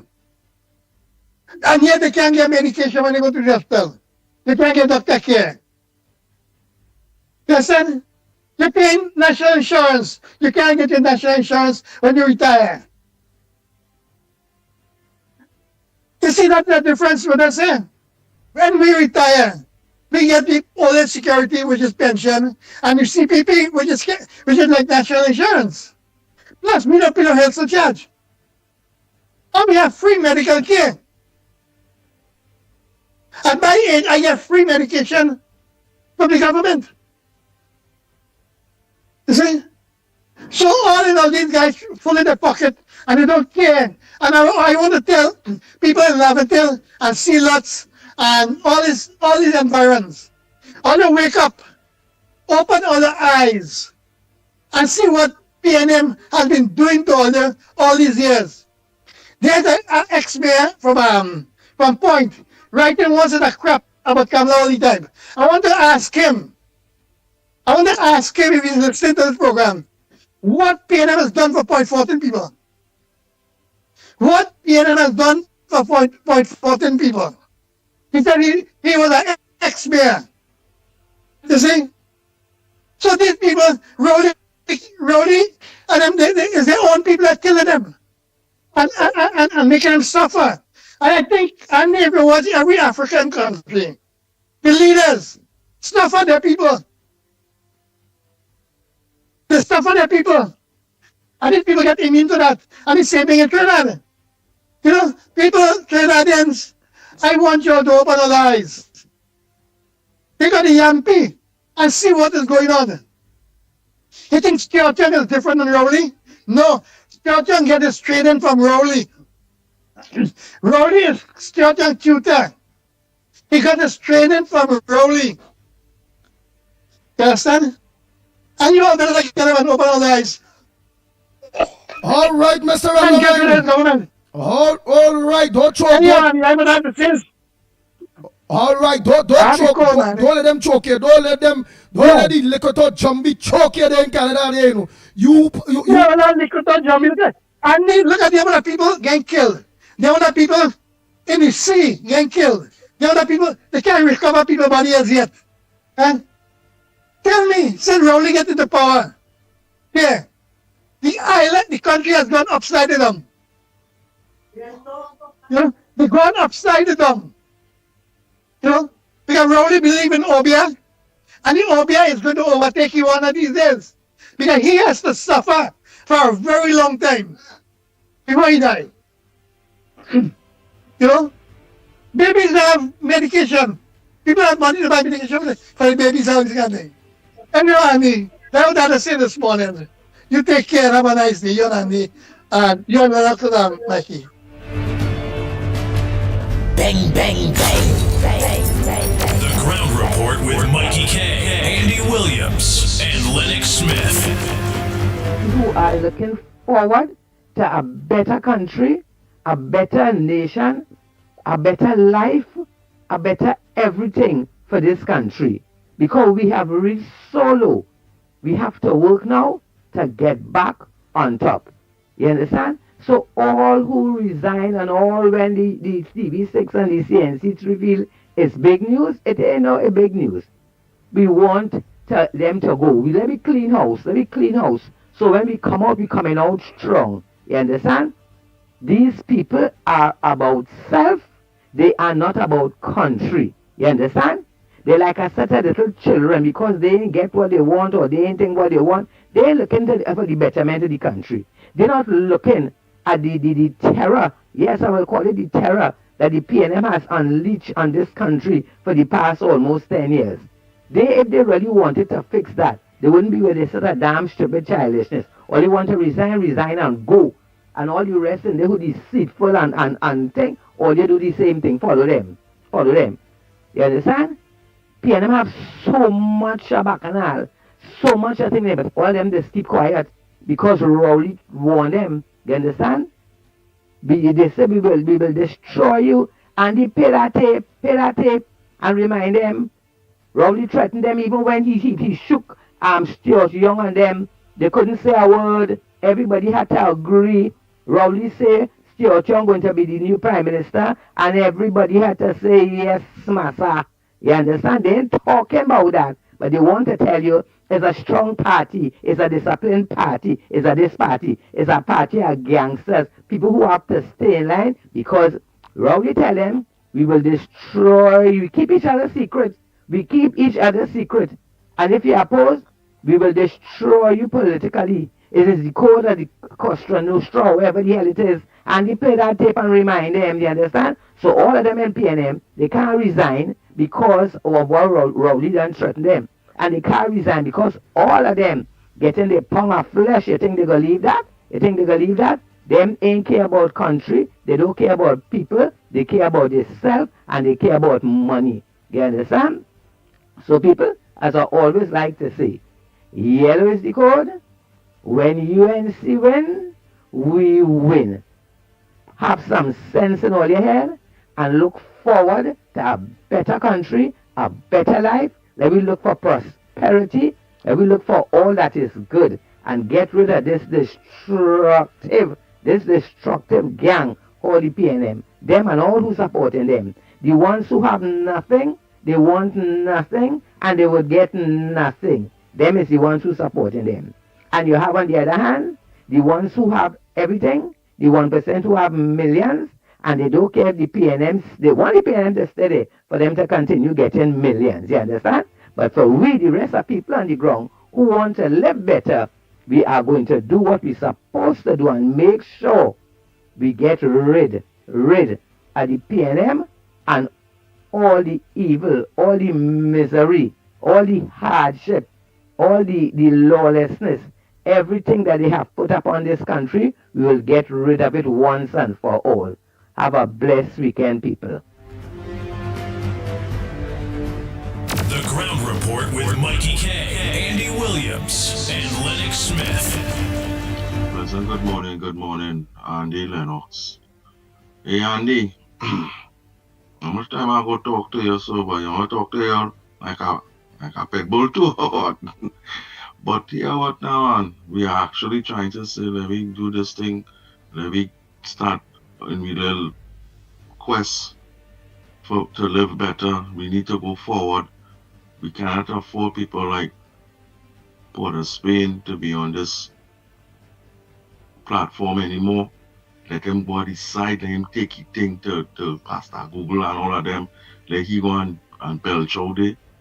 You understand? We want no negativity. It's time for we to start shutting down. Don't study what they saying and thing, and we always have to be, you understand, trying to justify what we saying, what everybody know what it is.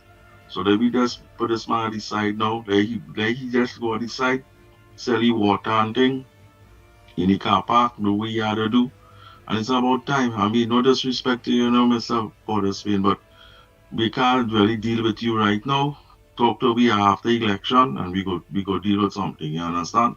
But for now, we on a straight path here now, and we can't afford these negative things to start infiltrating, right? So let me don't bring questions upon questions when we have the reality and the factual things. You understand? So don't let me fall aside, right, Andy? After they get him on 21 days, it's almost 19 days gone, eh? So we going down the road. After them couple of days, this man have to be off here when he no voice note, no nothing. I'm telling you. Because you're putting negativity into the right thinking people. Alright? Alright, blessings. Good morning, Miss Santa Cruz. I building strength into the right thinking people. And I think the right thinking people listen to buffoons, dunce, idiots like Port of Spain that the PLM have that don't even care about him. Let's continue. Andy, good morning. Not too long I got up, so I missed some of the program. But for what I gathered, listening to the callers, that the Garaha from Port of Spain sounding like a bigger Garaha. He's the almighty Garaha, from what I gathered. And I know he always talk rubbish. I know he's a dunce. I know he's stupid. I know he's probably lick K-Pat, which you always do, lick all of them K-Pat. So, for what I understand and gather is that he wants to mess with Lennox, but tell him, brother, you're back in the wrong tree, and please, don't try to be stupid. Try to be intelligent. Because right now, you're proving this stupid. You gotta have. Alright? Alright, Andy, morning, and that's Mikey, and everyone. We'll talk to you later. Hold on, hold on. Hi, hello, ground report. I live in a certain area in San Fernando. And this is what happens when URP works in my area. You will see about 5 or 6 people walking together, or they might come in 2s or 3s. And then you will look for a place to sit down. So, when they sit down now, there's one who probably in charge, so that book will sign. And then around 9 o'clock, a car will come up, and I believe that's the person who goes around ensuring that work is done. Ma'am, sorry about that. The background there overtaken what it is you're trying to say. Right, let me go to the next voice note really quick. The Ground Report with Mickie K, Andy Williams, and Lennox Smith.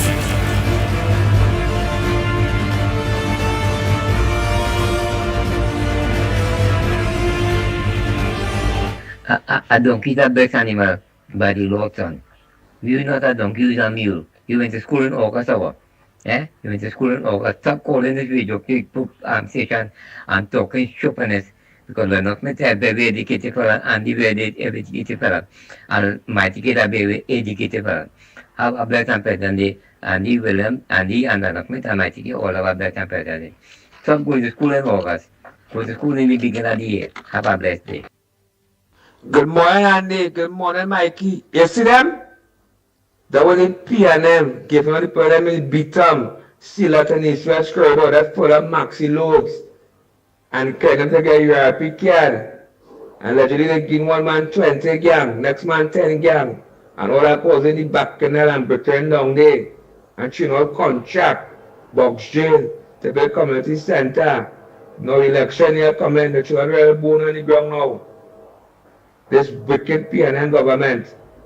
So give me a little work in Monto Bay, 3 Caribbean season, the place busy.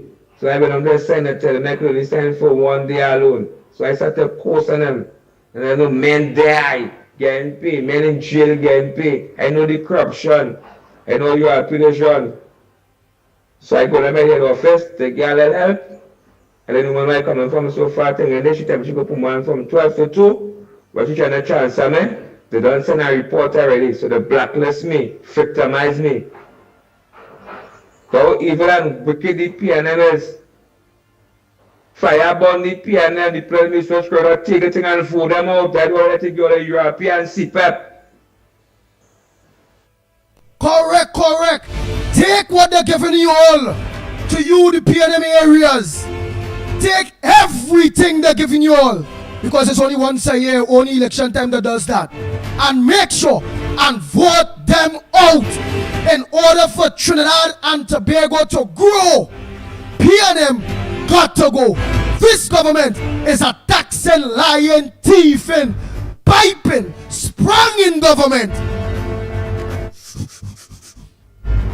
Might be cocaine taken too. The blight, the dangerous, the evil, and I can add more acolytes to what I have to say there. Explain to you how dreadless this government is. Good morning, caller. Where are you calling from and what's your contribution on the Gong Report this morning? Calling from Carnage. Go ahead, Carnage. You want to call just make some statements concerning the corruption. Right? And he allegedly stated that people in jail and all kinds of things getting work. And I mentioned this a couple of months ago, no, a year ago, about this corruption situation. I was worried that wait until the government change. So these things were going on when it was 2010 to 2015, right? They were casting the opposition as most corruption thing, more corrupt thing than ever happened. And what was wrong in 2010 or 2015 is wrong today. You are not taking notes about these things. As Andy said, I've been listening to the program. Just pick up on certain things. All you're not hearing these things, what these callers are saying, Mr. Mickie, Andy Williams, and all you're not passing on this information to the relevant authority, but it started looking into these things. But Mr. Lennox, what going forward? Corridor transformation for Carnage is starting to start mobilizing, Mr. Lennox and Andy Williams. Carnage there, we don't know what's going on with UNC and Carnage. What was going on? I'm not a UNC, I'm not a PNM, but I'm willing to join this coalition of interests. Right? I am willing to give my support for this coalition of interests to get rid of this PNO administration. And I'm not seeing nothing going on the ground. We had a representation for Diego Martin West by the name of Mr. Walker, right, for the general election. We had another representative for 2 local elections. Where then? They just dormant. I wouldn't cast no exposure about the former councillor, the former candidate for the local election, but there's only pop up when it's election. I called last week and make some statement about Shagamas. My statement wasn't, I was being sarcastic in a little while, but I was sending a message, but Mr. Tabaki didn't pick up and call and go, but who in power and all they want UNC to do it. They man all sleeping in the East West Corridor, Diego Martin and his environs, all they are sleeping. Locked on listening. Andy and Lennox morning. Dr. Rowe, man, Dr. Rowe. Dr. Rowe is a very clever man.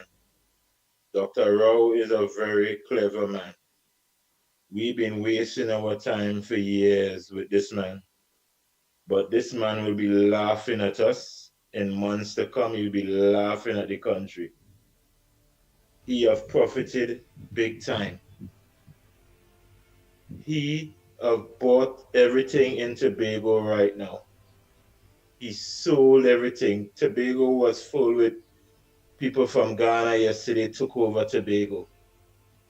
That Magdalena Grand Hotel and Golf Course, they'll be taking that over, and Rowley is part of the plan. The other golf course, same thing. Rowley and them has taken over everything in Tobago.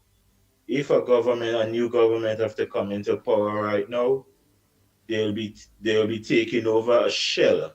You know, shell, they'll be taking over a shell with nothing in it. Rowley have sold out everything. He has sold out everything. So when you all sit down here feeling it's a refinery only, think again. There's about 20 other things you all don't know about. And I don't like how we move in Tobago and take over these two main important things in Tobago. Because when these things were shut down, when the Hilton Hotel was shut down, it's the People Partnership Government led by Kamla Prasad Bissessa that reopened that place and turned it into the Magdalena Grand.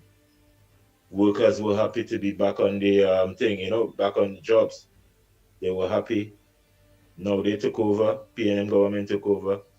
Now they're looking to sell it. I mean, I know it's already sold. I know they already had it, so right now we're in big trouble.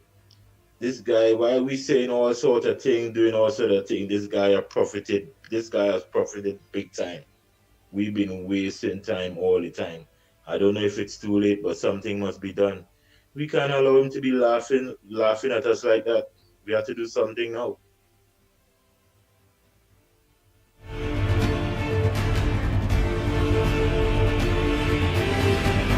Yeah, everybody on the ground report with everybody is true, man. I thought I've been just circling where seeing a man bathing in the East Drive. I think it's Cancel Monday or Tuesday, one of them this video was circle. And to me, like, boy, people like Porter Spain and them, I whether like it. Like to bathe in nasty water, they like to bathe in shit water. And the morning, I have 2 old rusty barrel and a latrine concrete slab to give Mr. Porter Spain for where he's sitting in the car park, right? And I have some old galvanized and old board that he could build a bathroom right there. That is how P&M have him. So I donated that frame, right? The 4 concrete slab, the concrete structure, where they just put how they just make latrine, and I have 2 old barrel, right? He could tell me where he live in, and I will send it up frame, right? And I have some old galvanized and thing there with some old rotten board and bamboo. He could get to build a bathroom right in Porter Spain right there, right where he's sitting on the car park. And anybody have any old galvanized, old battery, old iron, anything, donate it to Mr. Porter Spain now. He collecting that for the P&M, so he can sell it as scrap iron. Andy, morning. Porter Spain is a cacarola. You know what's a cacarola? A cacarola is a beetle that roll number 2 together and make it a roller. A cacarola is a vehicle that. Let me continue. First time I hear that one. Yeah, I too. Let me continue this voice. Sounds like what? I hear about the latrine bag and so on. Shiny here.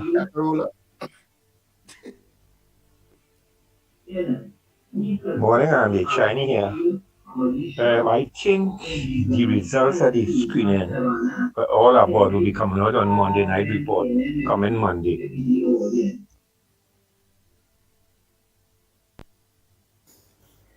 Gentlemen, good morning, and good morning to our Ground Report family. One would often wonder what goes through the mind of people like Mr. Harry Partap, a former Express employee of the South Bureau. Mr. Harry Partap writes a lot of bitter statements against the UNC administration. Now, since his son was kicked out of the UNC, Mr. Paltap became bitter, and he still carries that same bitterness to this very day. So I would like Mr. Paltap to know that if you don't have nothing to say, please shut up or put your pen away. So much of wrongs is happening under the PNM. You seems to have nothing to say, but always direct your venom against the UNC. We know the UNC is not the best there is, but at this point in time, where there is no choice, we are between the devil and the deep blue sea. So, Mr. Paltap, please, as I say, put away your pen or shut up. Thank you very much, gentlemen. Have a wonderful day and a good weekend ahead. The Ground Report with Mickie K, Andy Williams, and Lennox Smith. Good morning, Andy. Good morning, Lennox. Good morning to all my friends on the Ground Report. Listen, we missing Commander-in-Chief Mickie K, right? But people, I have sad news for you all. Don't expect Mickie K to be on our program again very soon, because you see, he had so enjoyed that carnival romp with Donna Cox and Sampa Kazoo that he's on a retreat now in Tobago. Compliments of these two lovely PNM ladies, right? He is giving them advice on their weave and their eyebrows and their makeup. You know, Mickie does say that how Donna Cox does she turning purple now with the sun after carnival, you know, and he have to give them beauty advice and so on. Lennox and all could make input, you know. Lennox know about beauty, how to these beautiful women, you know. But after that now, Mickie K birthday coming up. So, you know, Mickie K will be relaxing in Tobago for a little while. So here Andy and Lennox and we to study on the program. Mickie is sun tanning and flexing the muscles down in Stobby and Pigeon Point and all them kind of place down there. He enjoying things. And Andy? Okay, later. Partner, I don't know nothing about that. Next voice note. Bang, bang, bang. The Ground Report with Mickie K, Andy Williams, and Lennox Smith.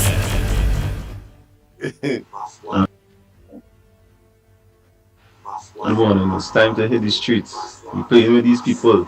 These people with the teeth out everything now, before they leave. Pleasant good morning to the Ground Report.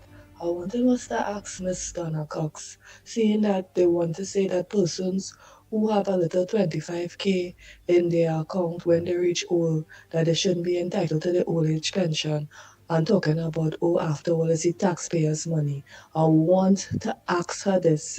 Is the 50 million that allocated in the budget for entertainment in the Prime Minister budget, I want to know if that 50 million is justified. When the normal citizens are being asked to tighten their belt, why is the politicians' belt so loose that they could justify 50 million for entertainment, for wine and jam? Is that justified? Come on, man. I want Port of Spain to answer that full of nonsense and always spewing garbage when the day comes. Bang, bang, bang.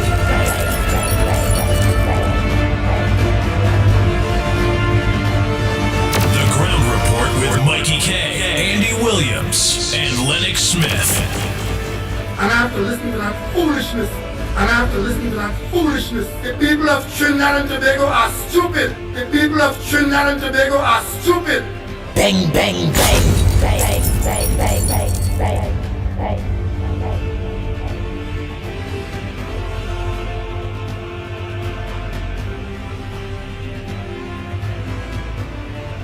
Oh boy, oh boy, oh boy. Ah boy, it's about 4 minutes. Let me finish those voice notes quick.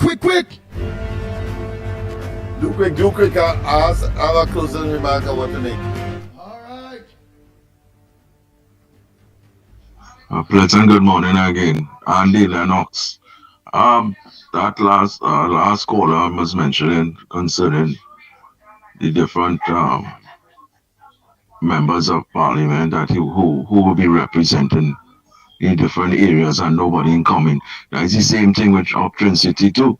Yeah, we don't see nobody. We know it have representation, but they're not touching the ground, and that is the problem. You understand? They're not seeing them. Or at least come out now and walk out or make announcements or something. Give people the momentum now. All of this, they're just sitting back. And that is why I like about Lennox. Lennox doing his thing now. You understand? He ain't waiting on nobody. You understand? What I'm trying to say, he not representing the front other areas. He is representing the Lavantil area. And he doing what he have to do. You understand? Every night on the program. But what I'm trying to say, Andy, you might be on a different scale closer to the UNC, and you might be the one have to tell them now, look, hey, put people on the ground. We need people on the ground for us to see. We're not seeing the people. You understand? Everybody only seeing them when they're having the little meeting and thing, but we're not seeing them on the ground. All right, so do the right thing, get them involved, and do what you have to do to get people back on it. I mean, you want to do your walkthrough, you do your walkthrough for 2 weeks, 3 weeks, whatever it is, and I guess it just falling back. You have to keep the momentum. You need to see more people outside there, all right? Blessings.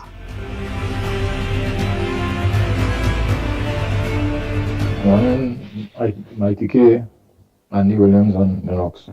Well, the program going to the gutter now, I set a gutter politics, but who our weave and who's man, we have a country to save, and the all can move away this program going down our road. I mean, it's time for some humor, it's not time for humor, but now it's time for seriousness, man. All the bacchanal done, the carnival done, now it's time to action. These kind of bacchanal comments, they could move away from that, man. When that voice note, or people starting this conversation, let's cut them off, man. We need constructive talk going forward from here until the election bell ring. Bang, bang, bang, bang, bang, bang, bang, bang. The Ground Report with Mickie K, Andy Williams, and Lennox Smith. Nice. All voice notes are finished. All voice notes are finished. We have about a minute again before. So, Lennox Smith, you wanted to talk something before we look to leave? Quickly. Let me see if I can do it quickly. Yesterday, let me just start one time. Yesterday, of course, I had the opportunity to accompany someone who was afraid to go in a certain part of East Port of Spain. I'm not going to mention the name. However, of course, we went across to Besson Street, and then, of course, to the towers, the Besson Street towers there, where of course we met certain officers. I think I want to say, and I think I'm obligated so to do, to say that I really thank them for, of course, the assistance that they would have provided to that particular person. She came from abroad, seeing about a property in the area, very afraid of the elements that would have been either invaded it or would have been, of course, lining around it, because it was left abandoned for some time. And the kind of response, I think it was tremendous. And I want to thank those officers that were in that building there that for their assistance. I'm not going to call any name at this point in time. However, of course, wise journeying to the 9th floor yesterday, I observed that there were 3 elevators, 2 of which said out of order.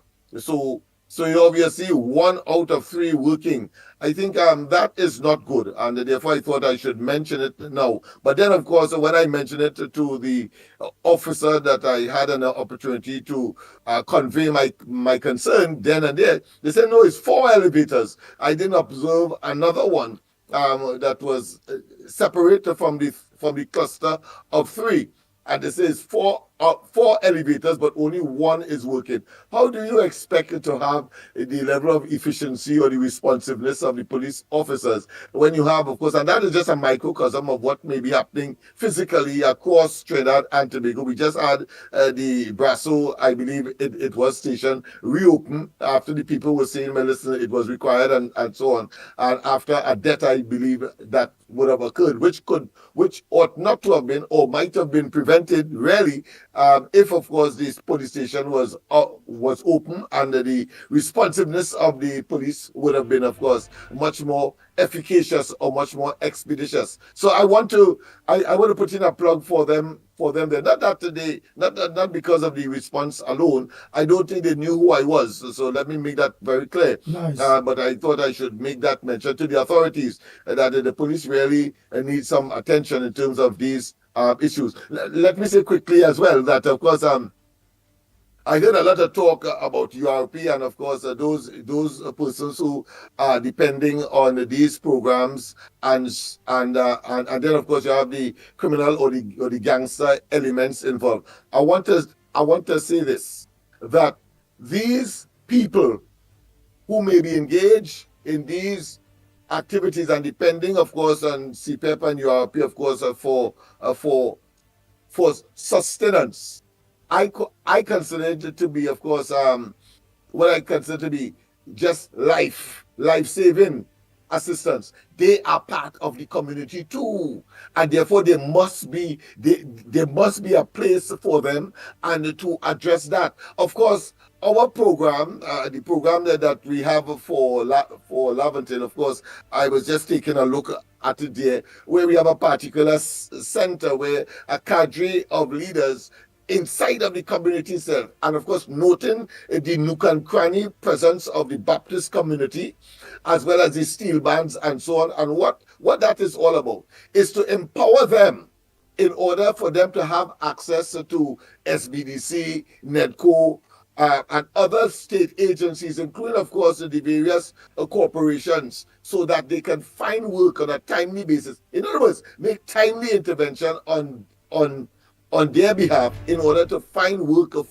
for them. Now, apart from that, we have another cadre of individuals who may not yet find themselves in crime and criminality and, of course, in gangs and so on. Well, those will now be channeled into, of course, the MLIO Trade School, for example, the Laventon Continuing Education and Technology Center, so that we get them prepared.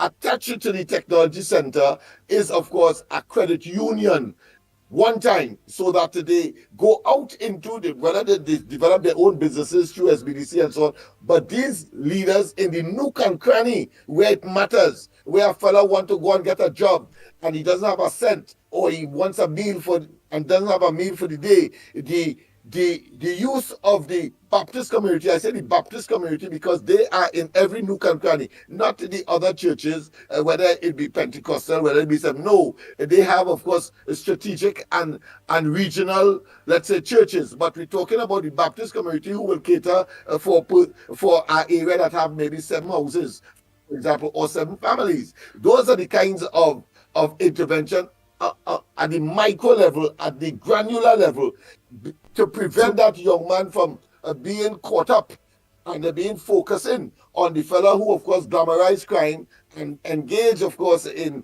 those kinds of activities, including, of course, manipulating CPEP and URP and so on, and is able to use that power that they have to give that young man maybe a job, meaning that something to eat when the day come as a consequence, and they therefore see them as a leader and as people they could emulate. We are saying no. There must be a way to utilize all of those agencies, yes, but at the end of the day, each one must be so structured, tailored, so that they move that young man or young woman into a zone or a place where the attitude is not only changed, but can make a contribution beyond URP, beyond CPEP, and of course, certainly ensure on a sustained basis that they can mind their families, do good, and do favorable to their neighborhood, and they therefore shift away from a life of crime because they're seeing the opportunity. That is just one aspect of it, but I thought it was important to let those young men understand and women understand that you will not be left out because it is recognized you are part of the community, and we have a duty as leaders, as people of influence, to find ways and means, as we did when we formed MLIO, and over 6,000 young persons all over the place, whether they need police service, etc., places that they never dreamt they could have been if it wasn't for those kinds of positive and, of course, very positive initiatives provided by these institutions. Yes. Nice. Yeah. I remember all the people of Kyle. A lot of it was mentioned today, but nobody looked at solutions. So I'm just telling you that is what is in place, and there are examples to show that it has been successful. It was Robinson used to come up in MLIO every month when he saw the hundreds of students, of teachers, and of course of parents, and so attending meeting religiously because there was something there that they belong to, that they could associate with, and of course advance themselves. Unfortunately, the PNM crush all of that, and we'll have more and more to say about that. Nice. So Monday, please God, you'll have to repeat all of that because we are already off Kyle a while now. So oh boy, and I like when information like this disseminating that it's across the board to everyone. Oh boy, Trinidad and Tobago, don't forget tonight, Spargos, no corridor transformation. Yes, it is what it is. I just want to read something quick from Andrew Macmillan. He said, why when Indian politicians in the UNC cannot have their way within the UNC party, they always try to mash up the party. There are Indians in the PNM, and you ain't hearing no bacchanal going on to pick Stuart Young as the new prime minister. All of them hold one's head. All of them on one head. That's what you're trying to say. But these power-hungry Indians in the UNC party always in confusion within the UNC party. Oh boy. Noted, Mark. Well, my response to that is very simple. Those Indians in the PNM are acclimatized to the shenanigans of the PNM. They know their place, because I want that caller or that statement is made by that person to realize that when coming to campaigning, you don't see them on any campaign trail though. I want him to observe when the Indians in the PNM, they are not at the forefront of the campaign, but they are inside of the party. They are recognized as token, and they have acclimatized to, of course, the corruption, nepotism, cronyism, and the criminal enterprise that the PNM has morphed into under especially Rowley and, of course, his minions. Nice. So Trinidad and Tobago, don't forget to look on Monday morning, please God, from 6 a.m. to 10 a.m. both on our podcasts on Real Media TT Facebook, Real Media TT YouTube, Corridor Transformation YouTube, Workers' Right Platform YouTube, and the Ground Report YouTube. On behalf of the Ground Report team, yours truly, the Pitbull of Radio, are saying we are out of here.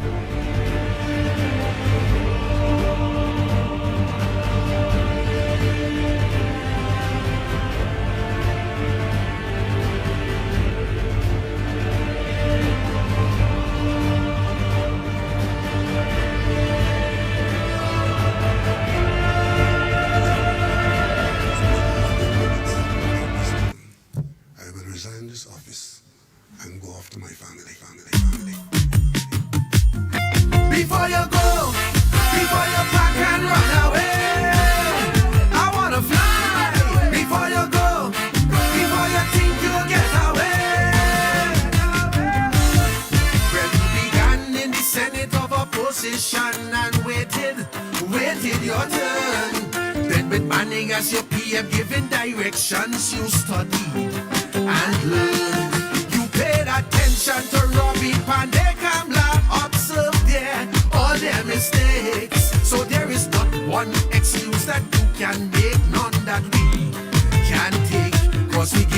turn to ride in DPM1 motor car. We change the whole interior with propaganda, it's smelling drunk, sour. We give you 2 turns as PM of this nation, so now it's my Creole obligation to give you a turn before your resignation. Remember, it's me who call Eric Duffy. We call Chambers Duncy. It's your turn now. It's me who beat Robbie like a Bobali. It's your turn now. So if we say you are a bully, don't take it personally. Your turn now. Go tell your friends and your family it comes with the duty. It's your turn now. Do not believe that we are afraid to call a donkey a ass or a spade a spade. We will pepper you like a chow. Dr. Row, it's your turn now. Before you go, before you pack and run away, I wonder what Penny and Amy have to say. Before you go, before you think you'll get away, you tell the world you go lock Calda heart up. Once you get the vote. You say the buck is going to stop at the TP top when you took your oath. The airport scandal section 34 email gate. Like a raging bull, you declared war and we took the bait. But since you get your turn, nobody in jail for corruption. Since you get your turn, no members of the opposition in prison. Since you get 2 turns, you promise to set things right. White collar crime you vow to fight, but is a set back with no fight. Remember, it's we who call Pandy racist. We even call him rapist. Your turn now. Silver Fox end up in jail till he come out looking frail. Your turn now.